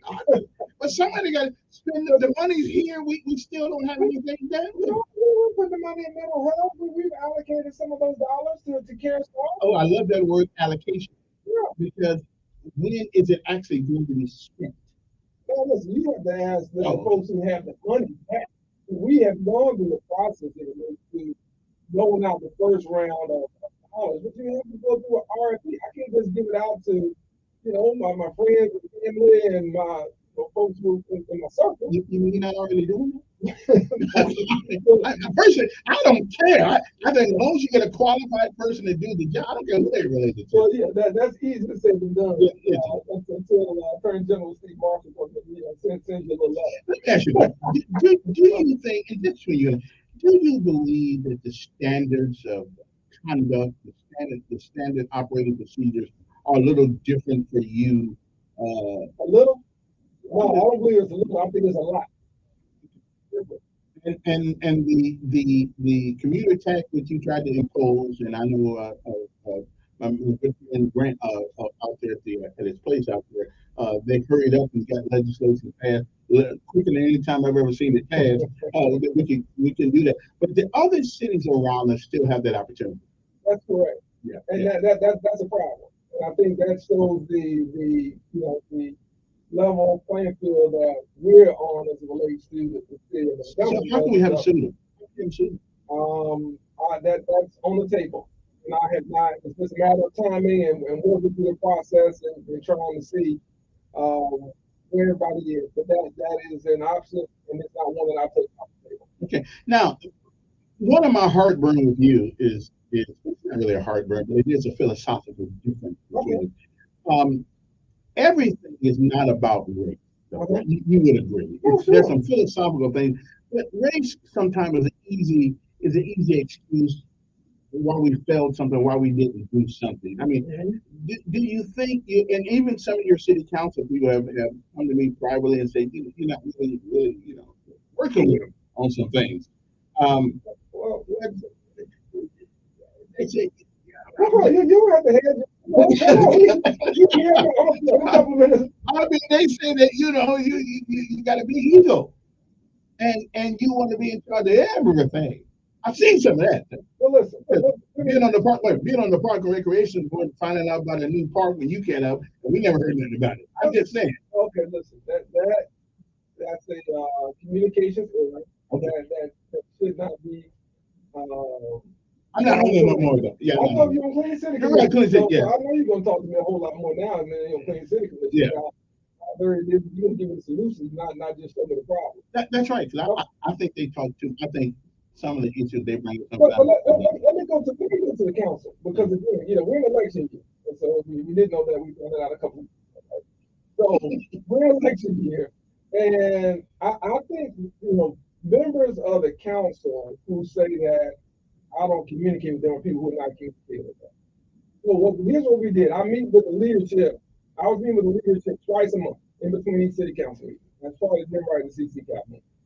And so maybe after a year or so, we got word from the council members they weren't getting the information we were sharing with the leadership. That's really a body. That's really a legislative program. Okay? That's really the council. I stay out of that.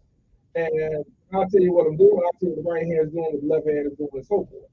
But I said, okay, if that's a problem that you guys want, opportunity to voice your concerns or bring up issues that are happening in your district or priorities, that's fine. Here's what we'll do.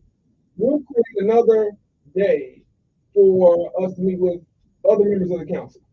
Okay? So we'll have a standing meeting with the leadership, and we'll meet with any leaders of the council. Now, how many of them you think show up and initiate those days when we can have meetings? Very, very few. Let me just answer that question. Those council members who call and text me, do they call and text back? Most of them will call the chief of staff, Chip Hill. They get feedback back. So I think that the part of not communicating is overblown. Now, do we josh it up and do we hang out for beers and dinner? No, we don't do that. So, my thing is I've got a family that I miss a whole lot of time with them. I've got other issues and priorities that I have with organizations that I believe help the city of Montgomery, the United States Conference of Mayors, the African American Mayors Association, of which I'm in leadership of both. So there are other things that pull at my time outside of that probably is a little bit different. But I don't think it's fair to say that we don't communicate. Now, let me get to the point about the part of going to run everything. I've got an agenda. That agenda was called a transition plan, and a lot of it are things that we go by. That's our guide. But why? Because that's what the public told us after we won 2/3 of the vote they wanted to see done. So my agenda is right there in plain sight for anybody that reads Montgomery United Plan. So it's not a secret in terms of what we're trying to do. That's our guidepost. That's what I tell our cabinet directors. That's what I tell everybody from top down and bottom up and anywhere in the middle. That's what we're trying to do because that's what the people voted us in to do, or voted me in to do. Let me be specific. And so I think when you come in with 2/3 of the vote, I think you have a mandate. Now, I won with 51% of the vote in 2012. So I know what it's like to win a close vote. I know what it's like to come in with some strength.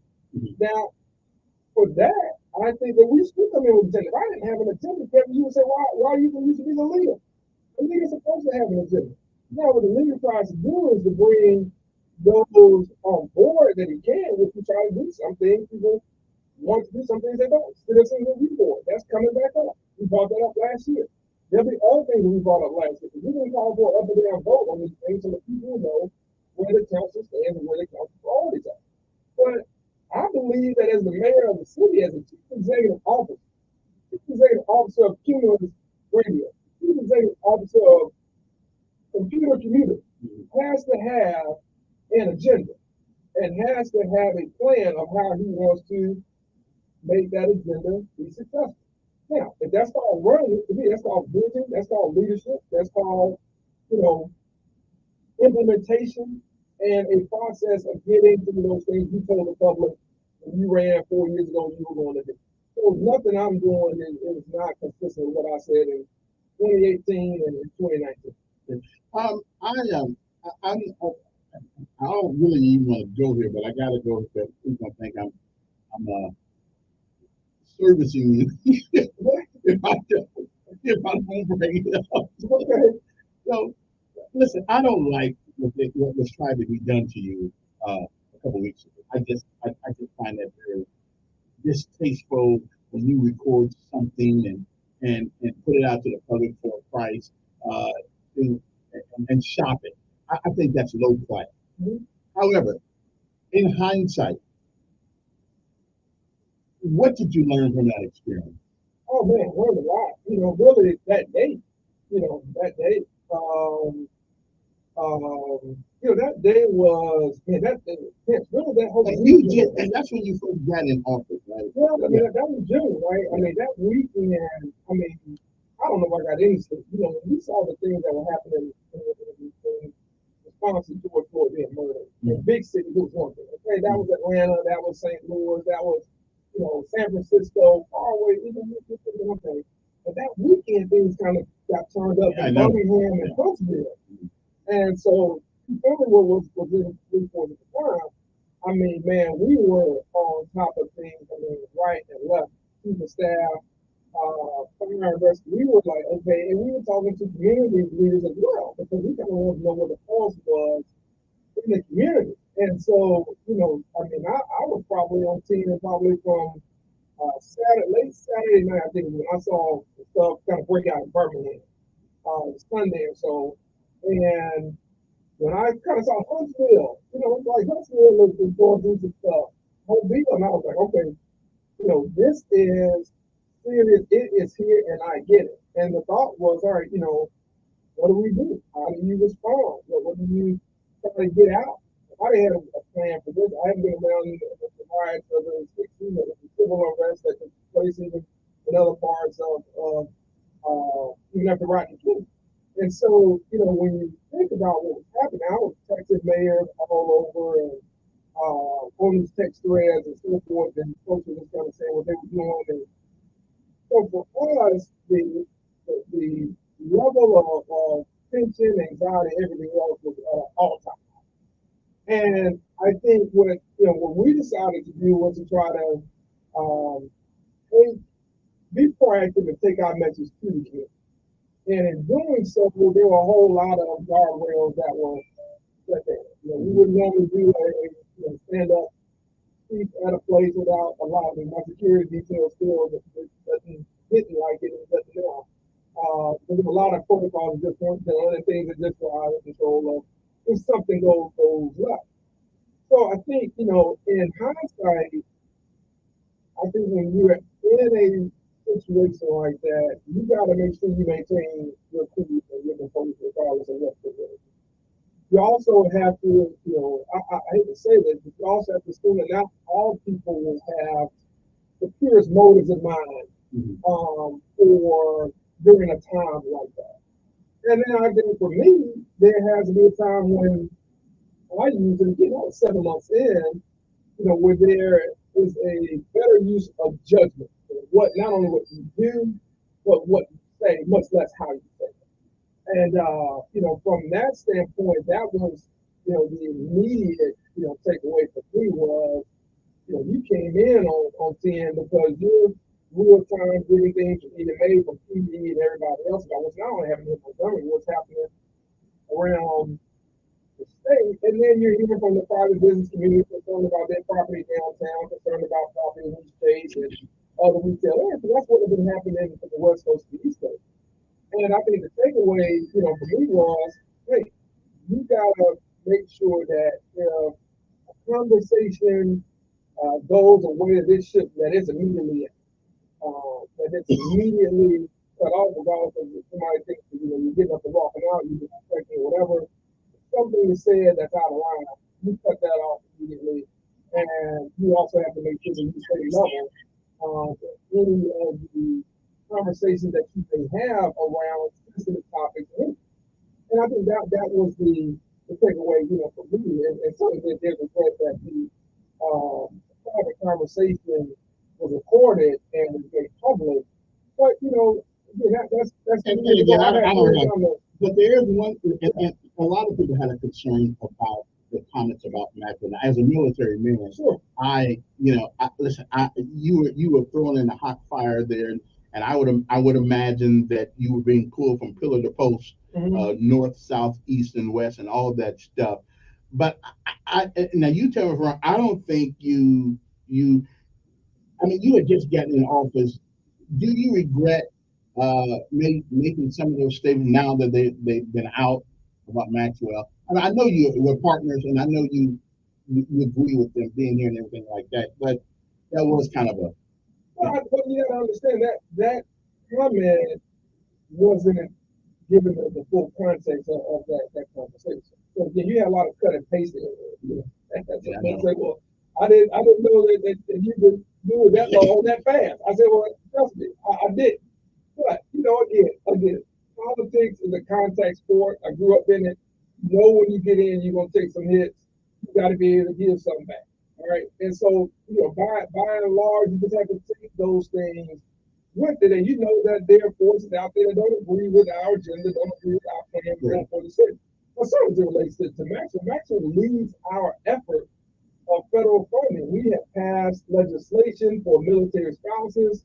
The public school initiative was very key to Maxwell. I led that in my first year. I had several very tough conversations, to be honest with you, with the leaders of Maxwell, 2 different generations, about our public schools and what was at stake. So I understood that not only from a community perspective, but from a military perspective. But also, Maxwell essentially is one of the,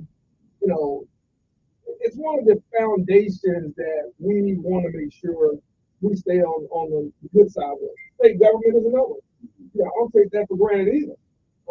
And so, as it relates to the part about Maxwell, we have always made that a priority. That is indicative of the federal dollars that we have gotten from everything from security gate that they want to a major ask that I'll make tomorrow in a meeting to efforts around making the transition to reciprocity easier for military-based personnel. And so I think that people have to understand that in the context. Let me say this, because I've heard this part brought up.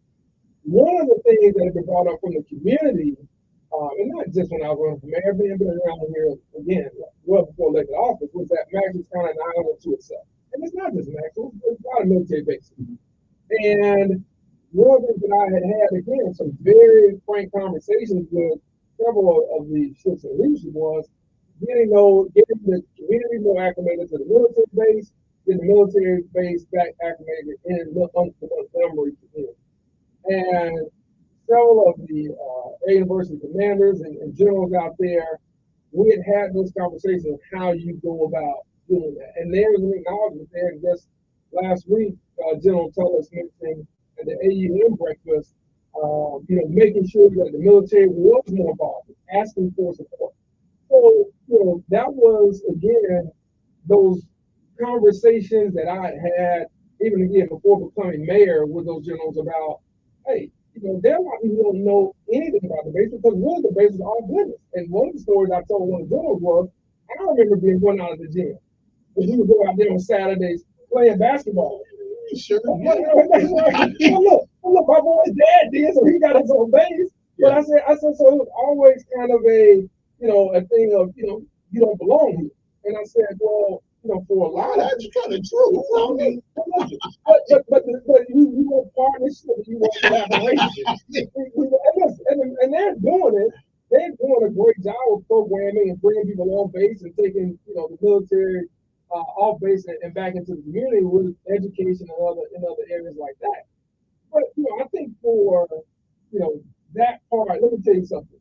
The part you didn't ask about was the black voter piece. When I heard the Maxa part, I was like, well, this is a hit piece. This is an attack ad. All right, so this is an attack ad. I know what those are. Get it. All right. Because I'm like, the other part was not just the military piece about the black voters. I'm like, I'm sitting in the Alabama Democratic Conference headquarters. All right, that's the black political caucus of the Democratic Party since 1960. So I think I know a little bit about the black vote. So when I heard that little piece and I saw that, I said, okay, somebody's kind of, they're trying to be cute and slick and kind of take 2 or 3 issues and put it all together. Now, all that said, I'll go back to what I said before. I regret that the court was made public short. And there are lessons to be learned there as it relates to interacting. But 7 months in, I met with hundreds of people, and I haven't had that situation because no one else is trying to extort the city of Montgomery. Let's be clear about that. So, as Chris Rock is saying now, the selective outrage is good, but I hadn't jumped out of a plane like you, Kevin. I hadn't had bullets thrown over my head, be a foul of my head. But here's what I'll say. I don't know what the general is saying in times about it. But I do know when you're talking about a city, and the only city that didn't have any major violence, the only city that didn't have any property damage, didn't have one shot fired, George Floyd in this state, only major city, I think we did a whole lot right. And I'm gonna take a little bit of a bow for that too, even amongst what's been out there lately. And I think we did.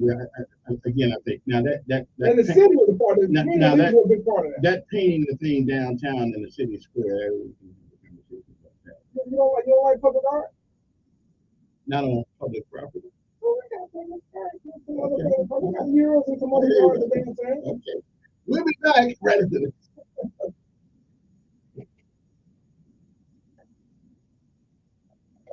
As long as the WSFA News, here's what's happening this Tuesday. Maxwell is number 1 and has been number 1 on our military act. We're all live up there. Okay, I didn't want to. Listen, I always tell folks, I don't say that probably that I can't say go on. I'm just saying you might not like the sauce and the spice that I might have. We pay people to cuss us out on records, and we upset about. I ain't even worried about that. We buy that stuff. I ain't thinking about that. I had her to say that. Yeah. But the Maxwell piece, literally tomorrow, we're going to make an ad, a multi-million dollar ad. It is the biggest ad we will have of our federal ticket. It is all time. So that has been there. Morris is they good. I mean, one of the things, you can feel one way about personal, but you can't be different about it. All right. So you gotta make sure that the military bases is not only stable but growing. I mean, most of people in this is, we ask them, hey, what are we doing to grow it? Well, part of it was schools, part of it was getting spouses to come here. Okay, what laws do we need to change? What things we have to address to do that? My phone blowing up, you screwing up. Listen, I'm not a hit guy. I want to call and ask you a question. I'm just not dissatisfied with the performance. I just think you're doing a decent job. You do it. What I tell you who asked about you, I said, if we disagree on some things, yes, we do. I said, I don't have an issue with that. I can just use the phone on the council. I said, that makes them bad. We just had fundamental disagreements. But where, I think we could get the score of it. We've done very well. Listen, this city's not doing well, right? And I'm not going to people say, how and Selma's one of them. But Selma, we got to talk to history. Not the history, but I mean the recent history. I don't mean for all the people to go down there on Sunday act like they care so much about it. All they leave Selma's trash. But let me say this though. I think the state of Alabama has some obligation to Selma. I think the United States has some obligation to Selma, and I said that to several federal officials there. Congressmen, Biden administration officials as well. I know the mayor made his point to the president himself. And so they are sending what they are clearing that they are clearing the pathway on something. But it ain't just that. I mean, you don't have the infrastructure. Listen, the Black Belt is not even part of the economic development. And I cannot feel that because everybody who runs for office in Congress, the Black Belt, the Black Belt. Let me tell you what I knew on the Jim Bolton, and I worked for him. But because you don't have a major highway, 4-lane highway, it's hard for it to be an economic development priority because you cannot get those trucks in and out. And so it's not even on the radar of places to go for major economic development. So why do we have a major highway? Now, that's a great question. Again, but the priorities have been getting another north-south from Florence to Poland, as they say. That's been home now with the highway to come down to kind of the west of Tuscaloosa from Florence, south of it. It has not been until and now we got this Highway 14 that's going to go from West Texas to Savannah and east-west connector between kind of the middle south. That's Highway 14. But it makes it hard for stuff to recruit. It makes it hard for everybody to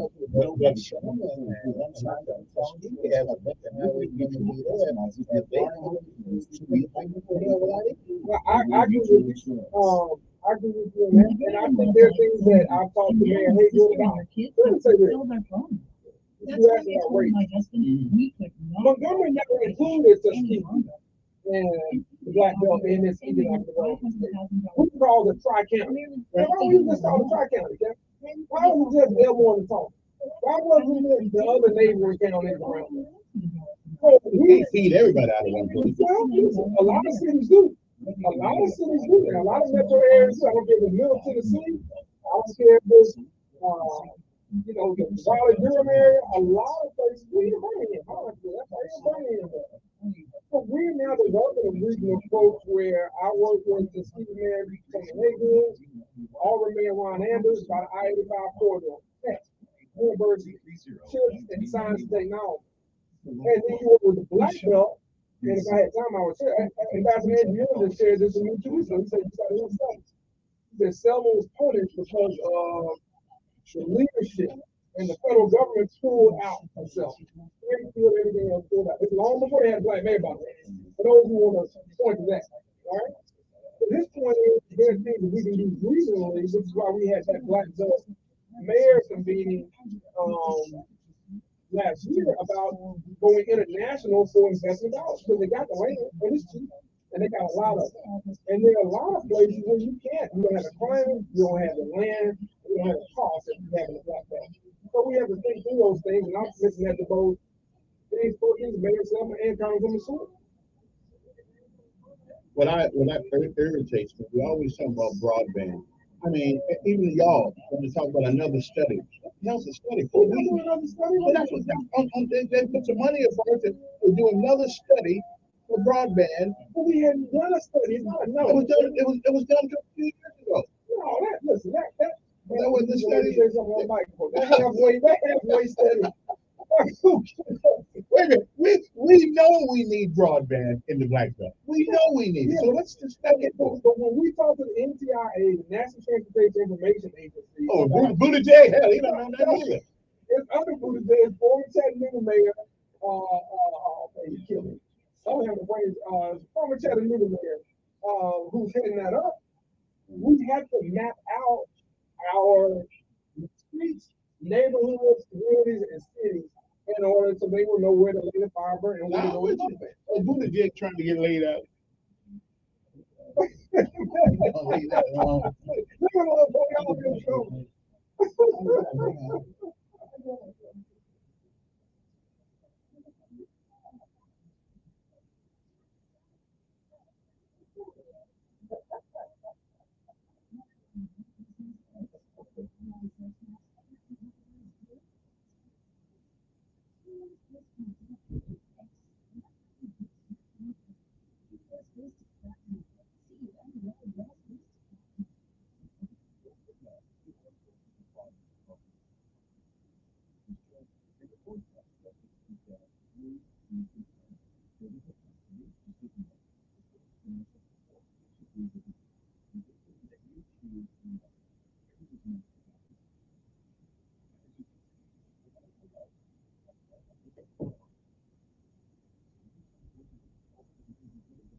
I say yes, please.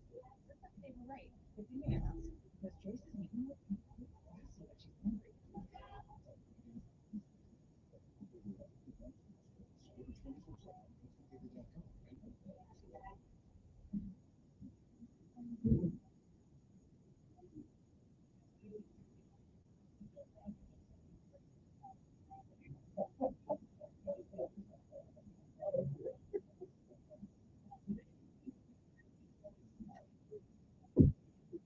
You want to come forward again, Mr. Mayor? Bottom before I came. Only in America. Stuff that's free. The earth is 70% water, and we buying it. You got like a private enterprise. Somebody finds a way to make a product and sell it. We do that. You got some good stuff going on. Everybody on my team. There's granny standing. That's amazing. You aren't taking anything. I ain't taking no question because there's nobody calling. They talk all this smack when the man ain't here, but he here. Ain't nobody calling.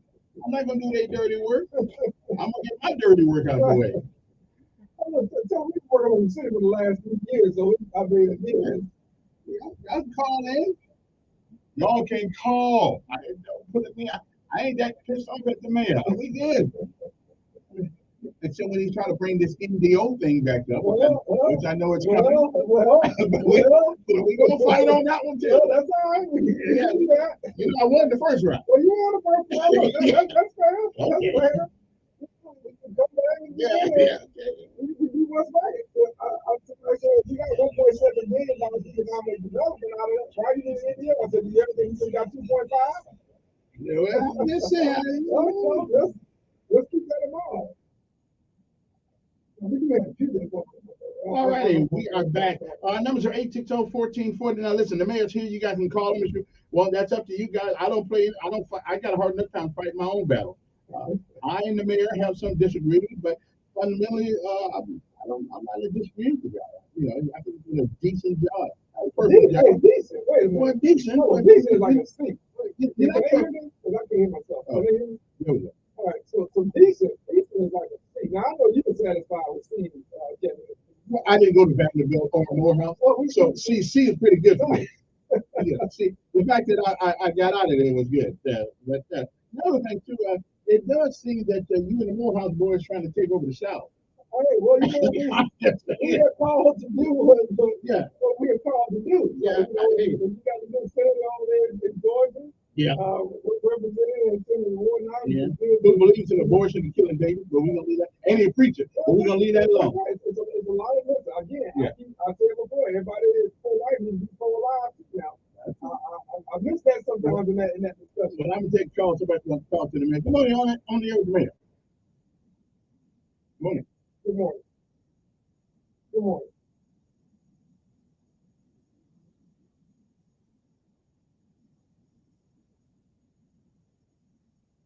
That's coming very soon.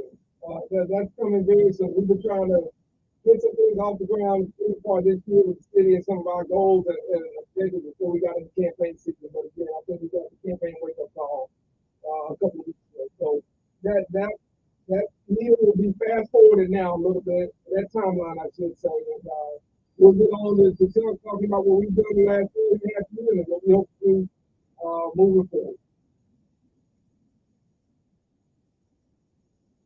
Thank you. Yes, ma'am. All right. Thank you for the prayer. Do you know when the last day to make that determination? You don't have to call for it like July.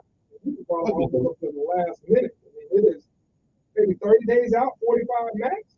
So yeah, we got 860-1440. Although it's a number the mayor Stephen Reed is with us, so now all y'all looking all that jack, all calling each other on the phone out there.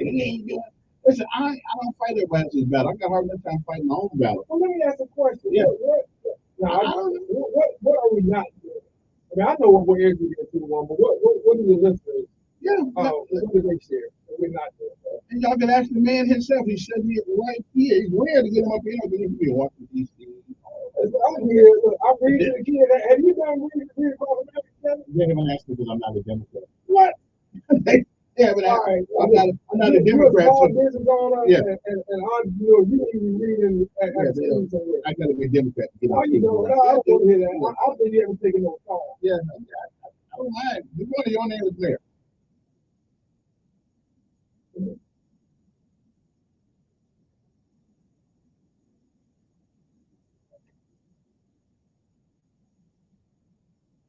I can answer that question right now, man. Chris Conway, Director of Public Works, told me after the last city council meeting that Williams Ferry Road and Federal Drive, next major projects, and I believe this would be asphalt turning on those certainly in the next 45 or so days, maybe even sooner than that. But those are the next projects that you will start to see. We've heard those complaints for some time around West Ferry Road. You know, sometimes when we're doing these long roads like that, you know, it's also about getting the state Department of Transportation to match what we're doing.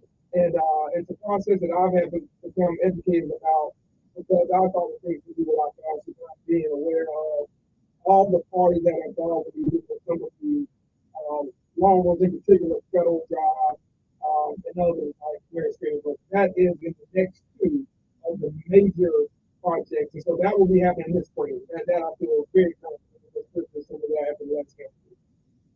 Yeah. Yes, sir. Yes.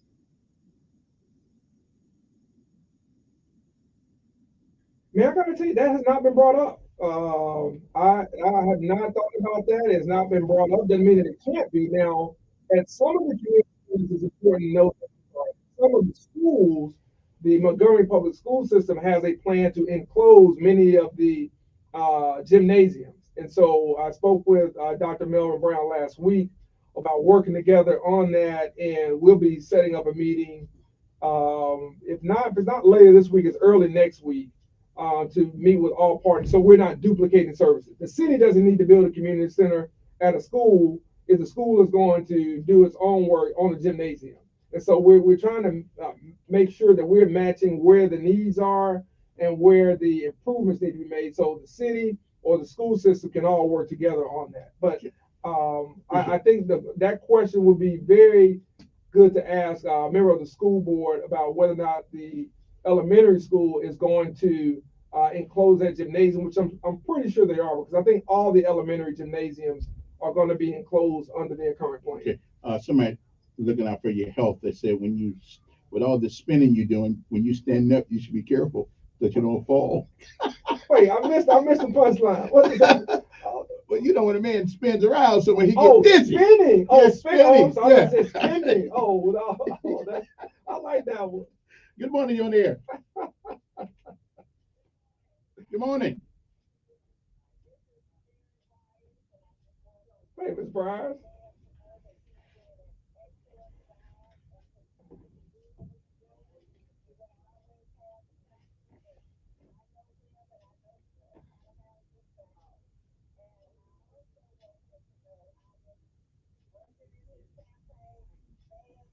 Thank you.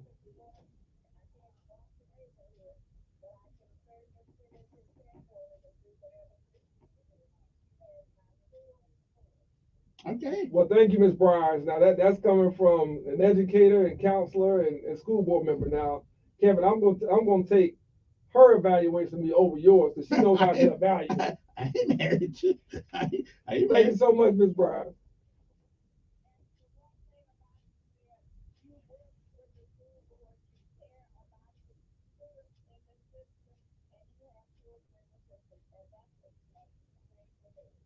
Thank you so much. It means a lot. I got a product of the system. I'm proud of it. A lot of great friends across the country doing great things in all fields came out of NPS. And you all did a great job leading it. And I want to work with this superintendent and this school board as well, any way we can to champion it. I think we get a bad rap. I really do. And I think that the school system is doing a lot of great work there. And I told Dr. Brown, I said, you got to tell the people the good news too, if not the bad news. Okay, now I got a child in the public school.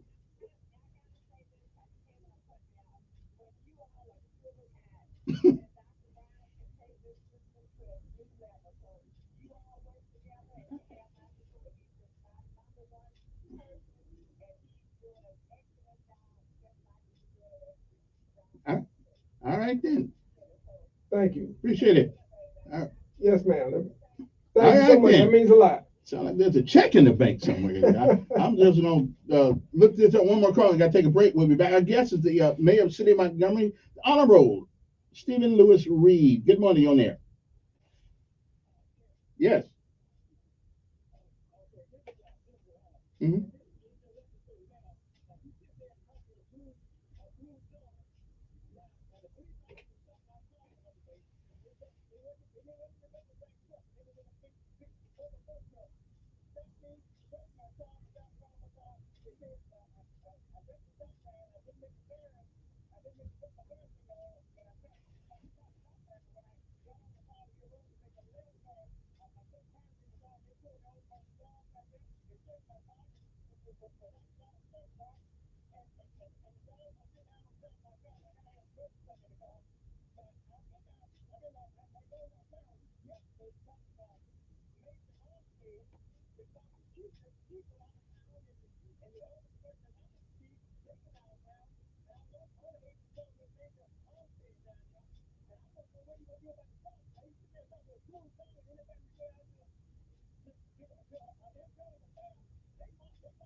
So, what's your name? Okay. All right. So Mr. Hunter, this is the first I'm hearing of your complaint. So what I'll do is we'll take a look into it, and we'll follow up with you. You'll get a call either from the chief or someone underneath him in the next 24 hours, and we'll find out if what you're saying matches what our report says. Is that fair?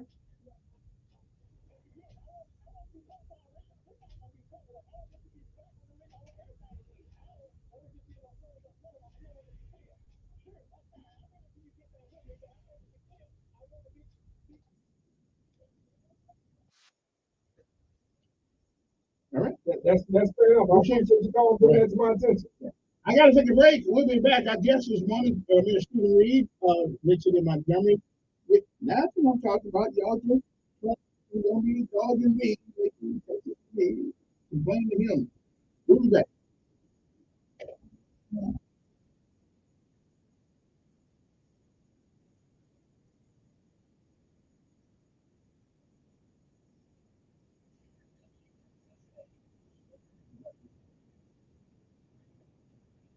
All right, that gets the ball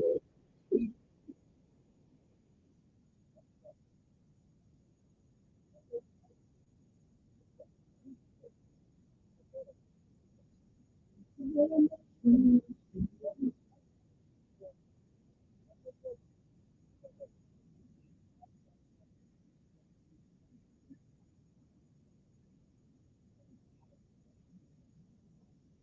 You know, one thing I think our education system can do your middle and all this stuff, all this stuff you want to. My son goes to leave. It is a hell. So okay, let me say this. There's an awareness of the issue that let me just say it like that, and the biggest plan to address. Okay. We know what the biggest issue is. We know. I ain't gonna say that publicly. There's a clear awareness. Okay. Of the issue that about a brand new penitentiary, he was it's that bad for me.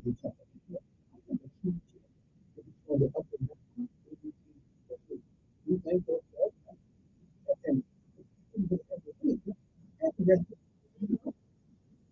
well, it is a lack of institutional control.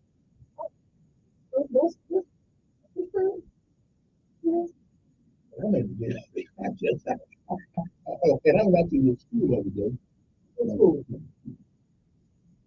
You have to be able to we are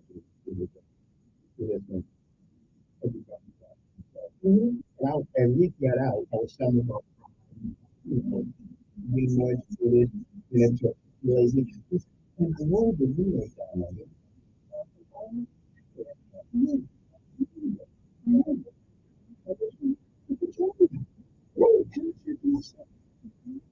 Yeah. I think they had some music going on outside. Not in their private car. It's right about a bad day where the little guy I just stopped. What's his name? I don't get a chance to get hold of them. They told me they're gonna tell the woman in charge of student affairs.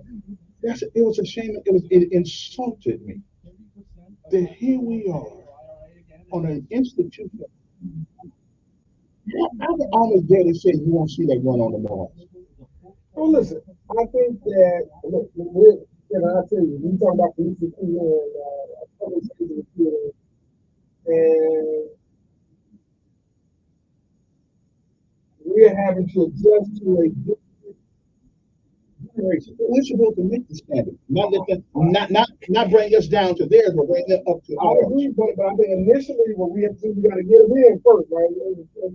Say, I got to get to him first. How long we gonna wait to get them in? Someone just gonna fail and let them go. But I gotta give you a chance, and the thing is like the automatic picture of you got guys who come in with a certain mindset, and guys who leave with a certain mindset. But in between, you're challenged on what you have been accustomed to versus now what you're learning to do. All right, but guess what? When you go to jail, you used to do a whole lot of things. You can't do that now. I agree with that. Okay, I'm just saying. But we try to get them before jail and say, okay, all right, the residents may be a little different now. All right, that's fine. At the same time, I gotta really get you in the moment. It ain't the music. It's making stuff that everybody knows is wrong. We got. I imagine you teach literature on college campuses. You teach how to speak. If a white man wrote to that Sarah and had that kind of thing, they brought him out the car. I agree with that. Listen, a lot of ethnic groups have their own inner code of communication. Like, now, I've been around I've been around But I mean, Caribbean. I've been around his Latino, and this is but for all I've been the- around Jewish. right. I've been around Jewish. They support the dance. And privately, I'm good. But it's kind of like what you had to me. That's why I ain't mad at you. That's part of the conversation. But when you on a college campus and you blast this stuff out through speakers all over the campus, I just think something's wrong with that. That's fair. I'm not saying wrong about that. That's fair. That's the truth. All righty then, we are back. I guess it's Stephen Lee, Mayor Stephen Lee. All good. Yeah, he's been taking a good butt to him since he had. That goes with it. That goes with the job. Let's go back to the phone and see who's been there. Good morning, you're there with the mayor. Good morning. Good morning, man. How you doing?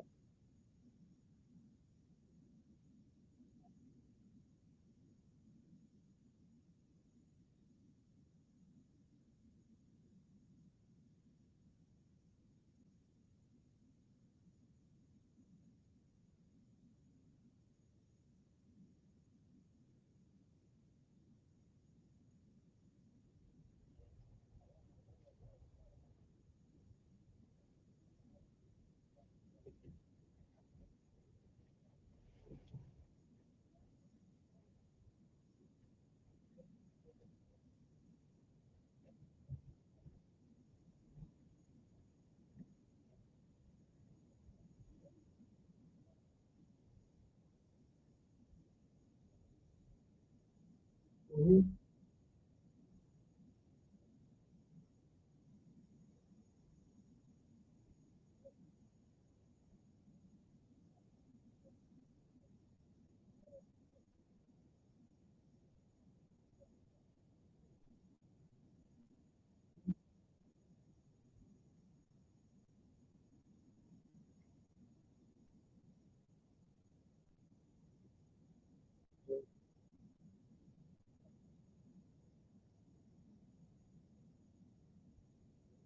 Saying, I have not been made aware of all some of those rights I could come through. I can come and take that and follow up with you. We got a lot of staff that's listening. We want to follow up on these issues.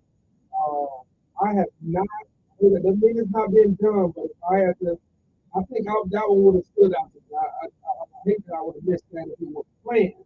So I don't know where that is, and I will ask the question if that is in the plans or where it is on the priority list, and I will certainly follow back up with you and let you know. Yeah. Good morning, I'm Mayor Demir.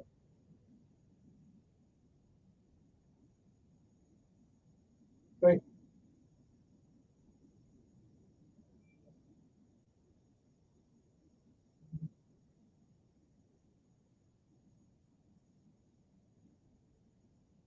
you.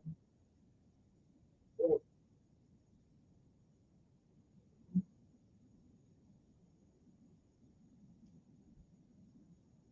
Yes.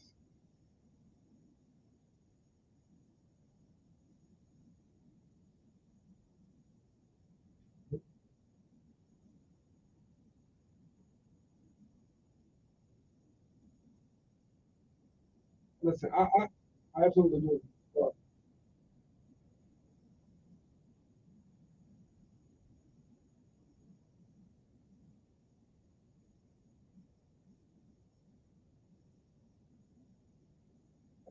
Absolutely. Let me address those. I'll try to be quick, Kevin. On the community center piece, it is vital, but I don't want us to think about community centers just for as a daycare.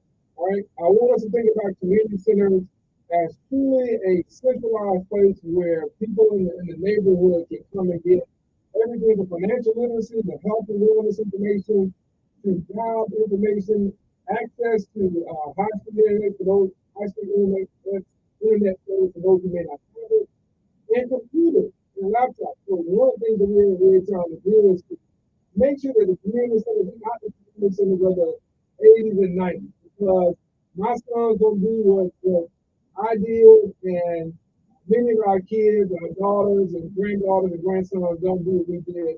So we are looking at best practices, and one of the things that we're doing, we're kind of restructuring some of those jobs underneath Parks and Recreation back to what they used to be.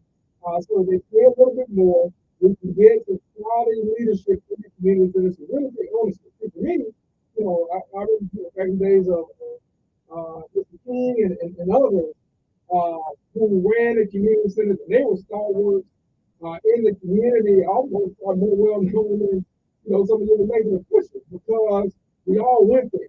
So we want a community center that really serves all segments of the community, from young people, whether it be spring break or whether it be during the summer, after school, but also our adults who are trying to get reskilling and workforce development programs, apprenticeship programs through some of our private businesses, and our seniors who need access to various information that certainly right now the churches are doing, the Black churches in particular, doing a great job at getting this out with a lot of their nonprofits and community development corporations, but also the city can help out in that. So that's a key component, and we will be expanding the Mayor's Youth Employment Program this summer as well. We're looking forward to that. Again, we've talked to private businesses about bringing on more interns or apprentices, if you will, so that people can learn at an early age what it means to get a job, what they have to do in order to be successful. Because the earlier you show a young man or a young woman what it takes, the better they produce and better they learn. One of the things that we miss about internships that many families have, in particular middle class families like mine, well, they have access opportunities to internships. The question is very usual for girls who may not know a business owner or a teacher. How do you get them in middle school? Now, this is high school. In middle school, a part-time internship, just showing them professional etiquette, showing them how to dress, how to talk, what matters, being on time, what they have to do while they're at work. So we're encouraging our business community to also embrace that because record low unemployment, we've got a lot of jobs right now that we can't fill, and I think the sooner we can expose the talented young people that we have around here, and many people who are trying to get into higher income and higher scale wages, the better off our community will be. Good morning. Who's this? Good morning.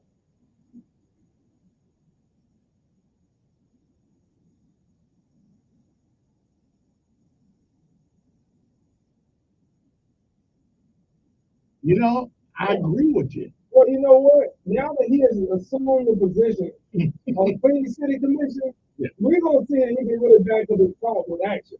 Because for being on the Parks and Recreation Board, that's kind of a little push position. He just kind of like the football games and baseball games, and that's really why he wanted to be on the Parks and Rec Board. And now we're going to put him to work because he is criticized to sit in and how much litter is out there. And so we're going to see if he can do that, and then if he completes that task successfully, he might consider an ambassadorship. I don't know if he'll get confirmed by the city council. I may be able to nominate him, but I don't know if he'll It's going to be a tough haul. Which mayor are you talking about? Which mayor are you talking about? Oh, okay. You got to make that known.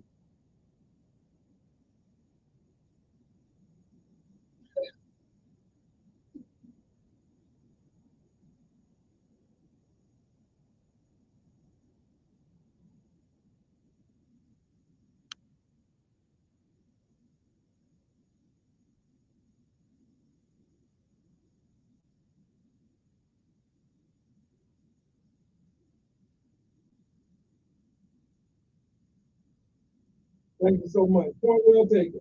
Point well taken. Thank you. Thank you.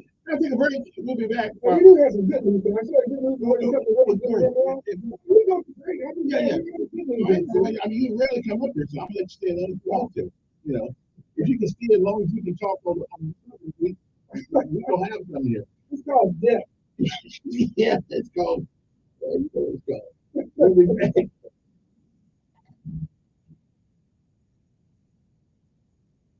He said Black Rock to Potomac Street. Let me hear this. I may be doing this real quick. All right, paving Black Rock to Potomac Street.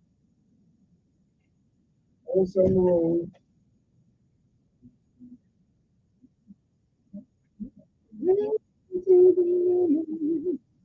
Is it Black Rock or Black Stuff? Black Rock. I think it's Black Rock. You know, what should give it,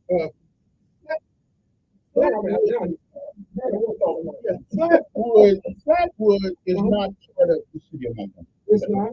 But you've been trying to assist where we can. Yeah.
Emergency food kits come packed with tasty meals, averaging How's your dad? 1,000 calories per Yeah, day. he's doing well. I talked to him yesterday, calm down Sunday.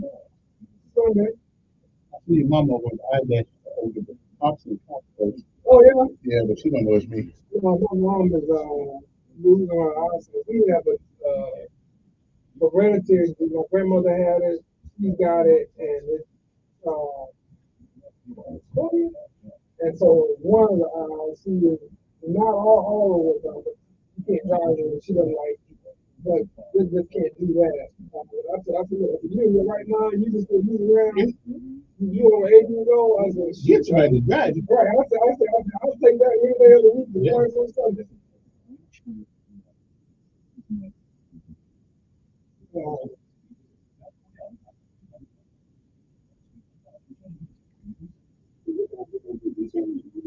I want to do some nuggets too, trying to see I can clear.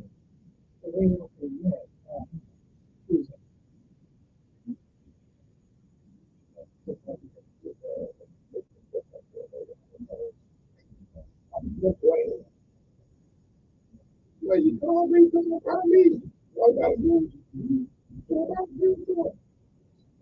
hey, let them tell you that I refuse to make them. Not one of them. Not one.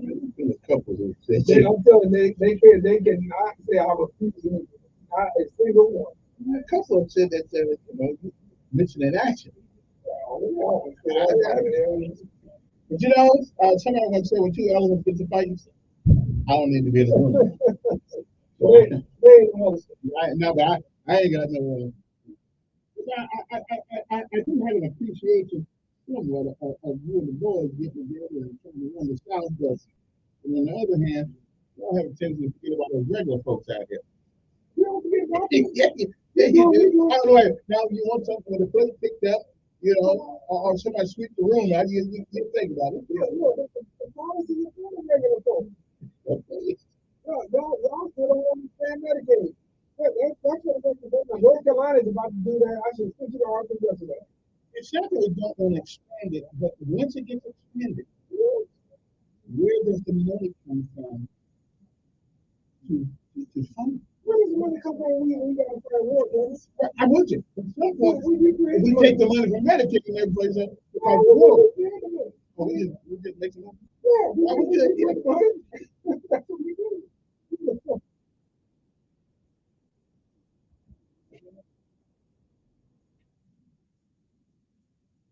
Okay, we are back. Our guest this morning is, and actually, he's actually stayed a while, guys. So we can't dog him for not sticking around a while because I know he's a busy man.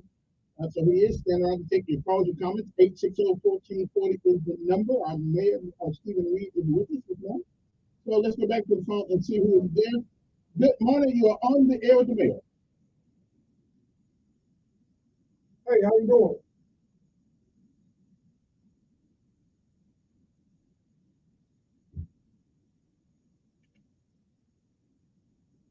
What? I'm sorry.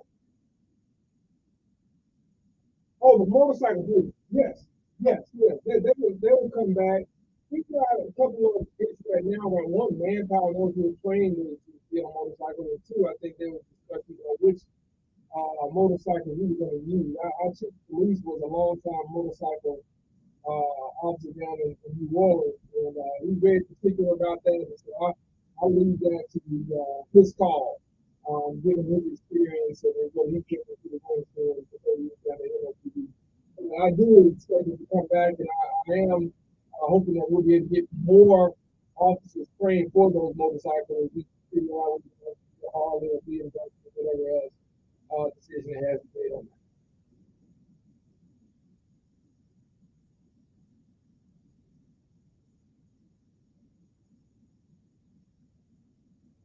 Well, I agree that traffic is one of the things that I've been meeting with today prior to the city council meeting and our weekly update.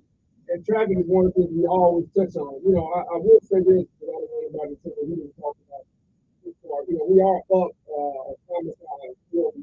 That's a problem. The enforcement part, a lot of them are familiar to one another, and we're trying to get our arms probably had this fight in January and February so far. And that's a big issue. But I also say that traffic is one of the other things that we hear now. I will tell you that we have ordered more through the American Rescue Plan Act that you're asking about, more license plate readers, which do help us a lot with our traffic enforcement. And so we're looking to utilize technology as a force multiplier there, along with our traffic details that we have. So if you want to give us those stats on the traffic statistics, we should be happy to share those with the audience for the public. Good morning on there. Good morning.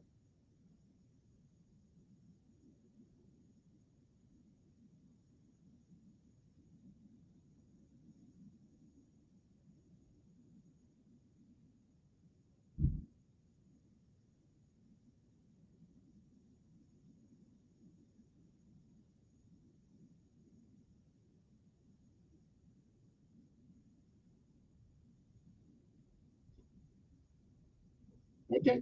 Appreciate your call, Mr. Ed. Hey, can I give a quick update real quick? Yeah, go ahead. I'm sorry. So we're going to go out, Liberty Safety, to assess Old Summer Road this week. We do have a big section of Old Hamer Road from Lonesome Pine to Selma Highway that is scheduled to be paved. I wanted to give you that real time update. Okay. Come on, who's this? Yes.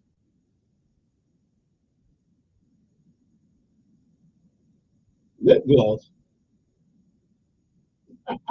Well, I don't use men don't use chapstick, bro. Hey, I use chapstick. What's wrong with that? Well, now wait a minute. Will you ask you on the phone to ask the mayor anything you want to ask him? Okay, all right then. We're gonna keep it moving. Wait, I'm gonna get a question. Now you get a question. You cut him off. Okay, he hung up. He had a question. No, he cut him off. No, he hung up. Oh. Good morning, on there. Come on. Yes. Hey, Frank.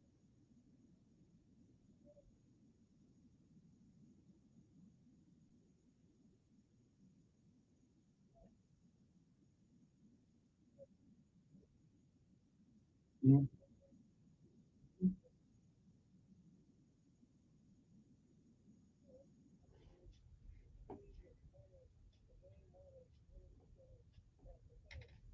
Oh wow, I hadn't thought about that. Okay.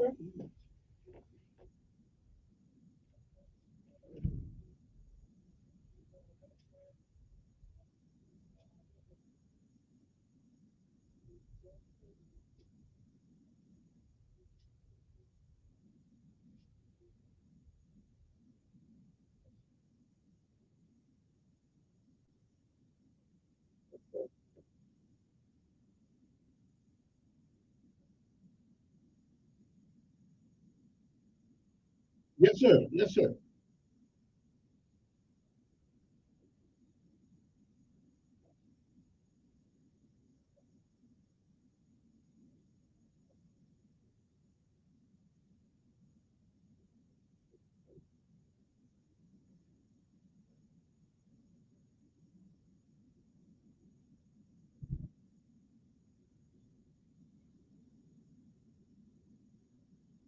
Thank you. Yes, sir.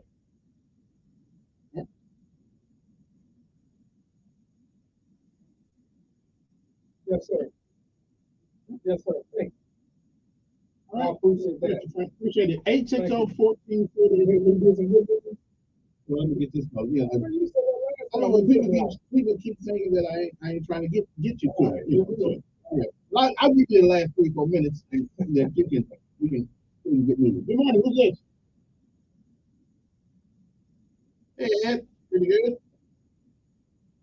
Good morning, sir.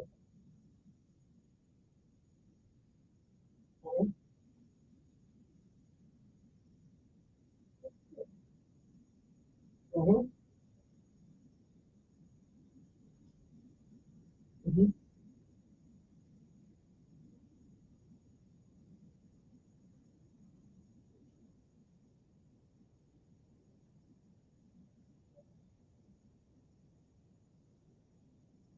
Mm.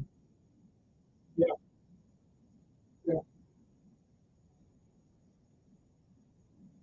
No, it does. Y'all know.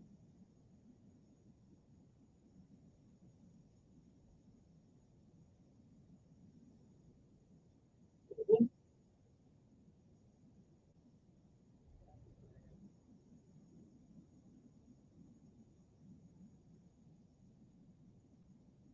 Yeah,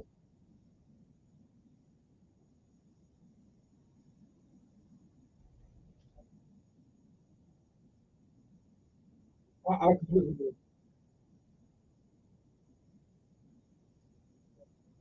Yes, sir. Look, if I can jump on that real quick. The big 10 mayors, which are the mayors of the state's 10 largest cities, we actually have legislation that we're introducing in this section that I think starts today around exhibition driving. It is something that we talk about the Huntsville, the Mobile, the Fast and the Furious, made it cool. Now you got people from California to Virginia to show off, to their own social media platforms what they're doing. And a lot of young people, don't take this serious enough. They want to do it themselves. They record themselves doing it. They film themselves doing it. And we just saw, a prominent NFL draft prospect was charged with reckless driving in a race that killed 2 people on the day of the University of Georgia's championship parade. And it's something we're trying to get our arms around, not just those that are in the Dodge Charger and a lot of the muscle cars, but also around the four-wheelers. We're very aware of that, and it is a priority for us. And I want the community to understand that because, again, I think traffic sometimes people feel like they don't, see a lot, but, we have issues, in the last month already, the citations with 15 warnings and 1,474 red light citations. So again, we're using technology, we're using the manpower that we have. We're trying to come up with different traffic enforcement, if you will, projects at different times of the day, particularly weekends, where we go out and we bring the city, the county, and the state, as well as even sometimes area support to assist us in this endeavor. So it's something we take seriously. I'll mention it again today, and I appreciate you bringing that to my attention. Good morning, on air from here. Good morning.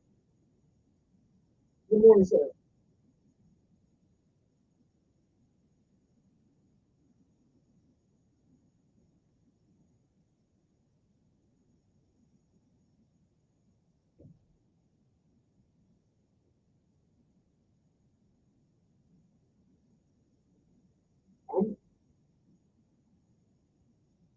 I am not.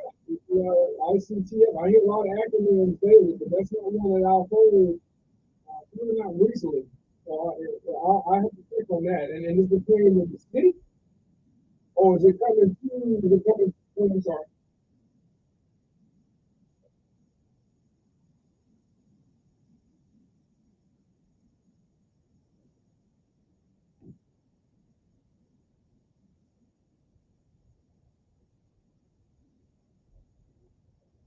Mm-hmm.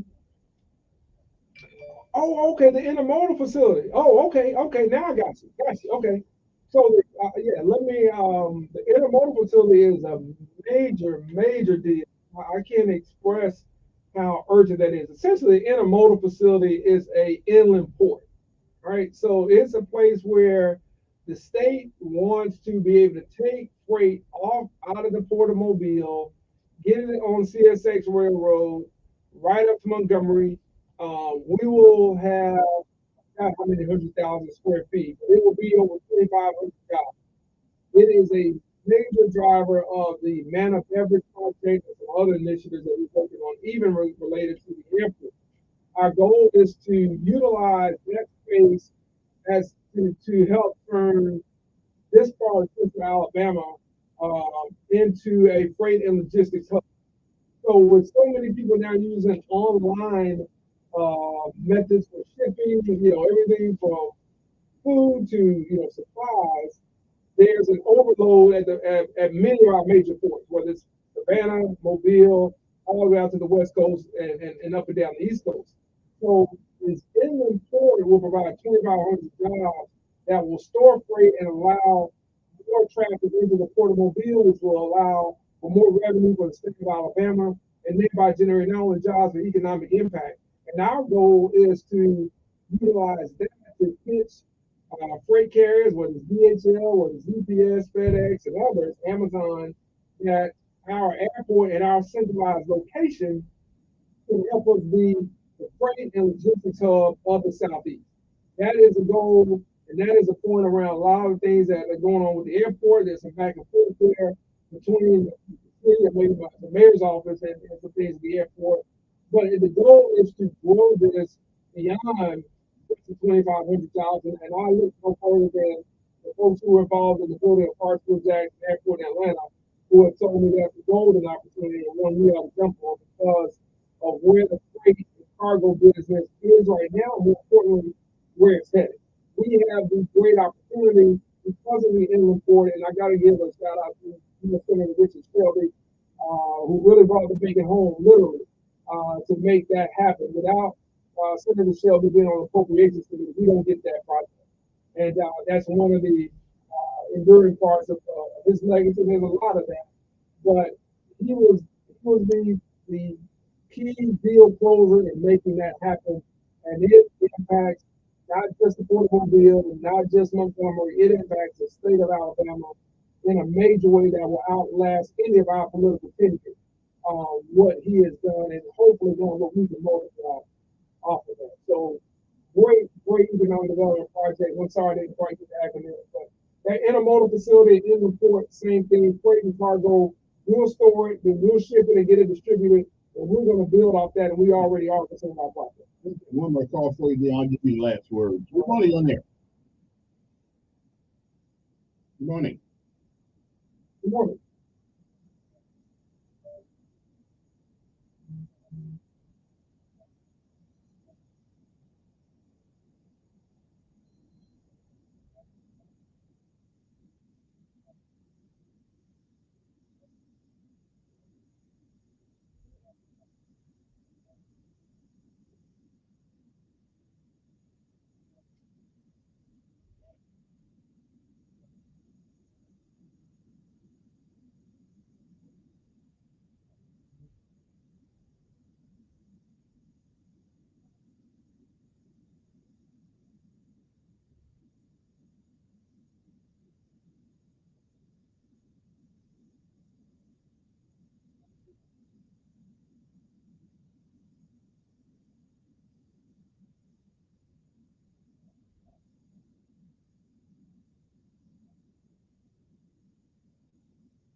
Well,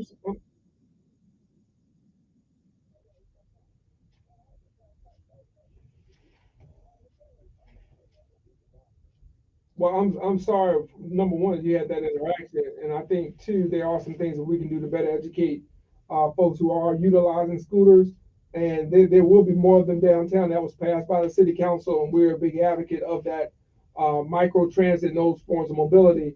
But we also have to be respectful of those that are walking on the sidewalks and learn how to share our space. And so I think that between signage and just overall education for those who utilize them, we can make sure that we simplify the language and make people understand where they can ride, where they can leave it, where they should be, and how to be mindful of others. No different if they're on a bicycle or anything else.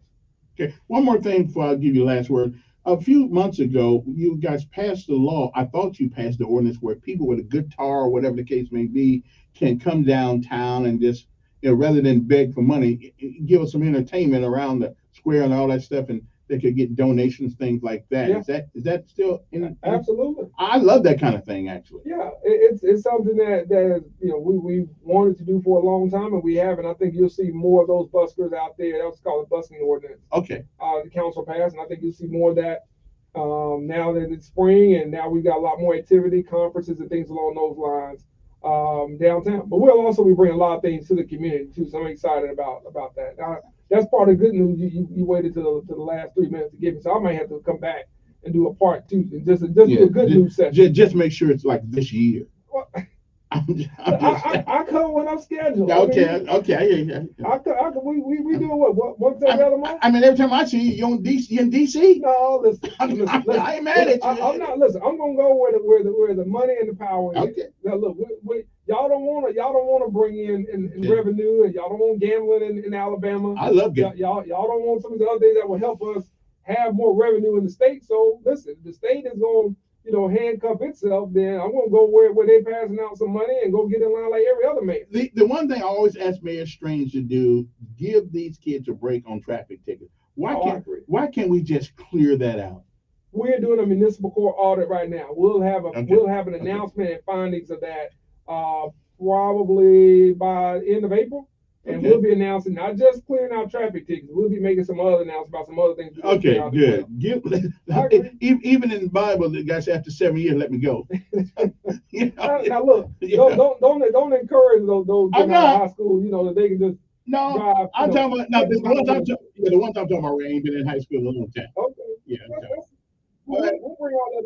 Well, Mayor, it's always good to talk to you up here. Folks, I don't have any more time for any more questions for the mayor. Y'all wait till the last moment to call. I apologize, but I would give you a cell phone number, but they probably don't want you to get that number. So you can barely answer me. So, Anyway, time's up. Mayor, thank you for coming, and thank you for just like hitting and running. You actually took the question today. I guess Biden bored the hell out you. Yeah, okay. I'll let you keep it. Yeah. We're gonna run it back. Thank you, sir. Right, back to back, man. Yes, sir. Yeah, let's see. I guess by that time, Alabama proud of we've been living outside. There you go. Okay. See ya.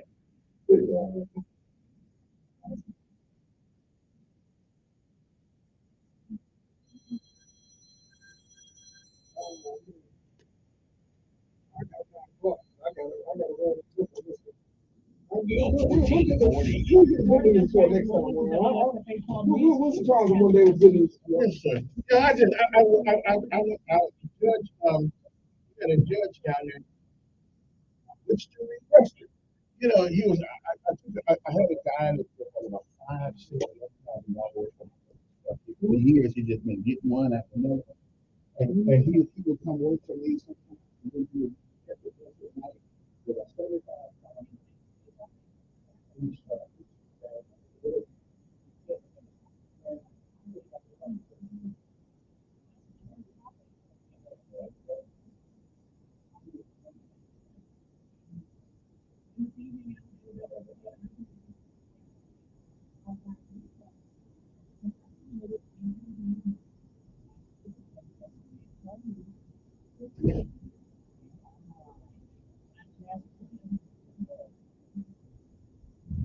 News Radio 1440 is WLWI AM and 95.1 HD3 FM of Montgomery, a Cumulus media station.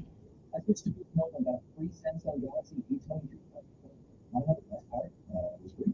Nope. The fact that it's not. Nope. Oh, yeah. What was his name? It's all about the ding. It's the ding of Steve. The ding of Romaire. Ring it, ding, ding.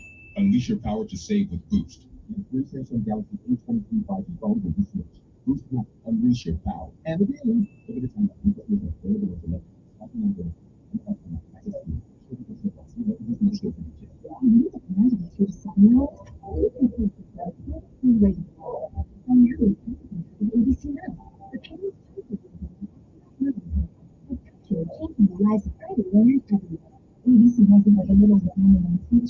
It has helped us so much.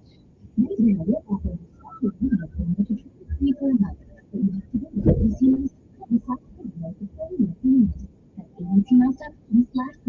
sponsored by Agent Women. Your WFFA.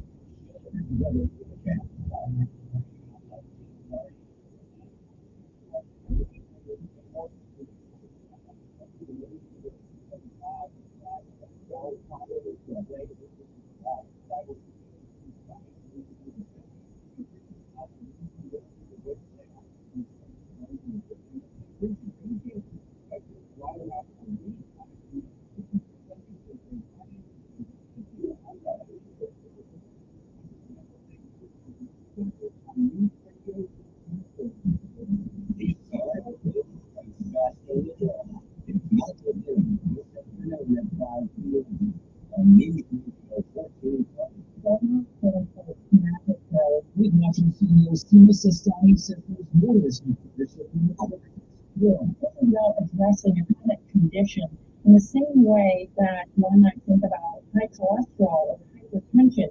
A new study finds 1/4 of parents lied about their kids having COVID or being vaccinated. They wouldn't have to stay home from work to take care of them. They would like to return to normal and that they wanted to maintain their personal autonomy and parents. Women's legalizing recreational pot for people 21 and older. TVs from Oklahoma City. 2020 would not affect the existing medical marijuana program. Recreational marijuana would be effective June 5th. And they can regulate time, place, and manner of marijuana businesses, but they cannot limit the number or ban them outright. This is CBS News. Nobody should have to pay for one-size-fits-all insurance coverage. Liberty Mutual customizes your home insurance to Mutual Insurance.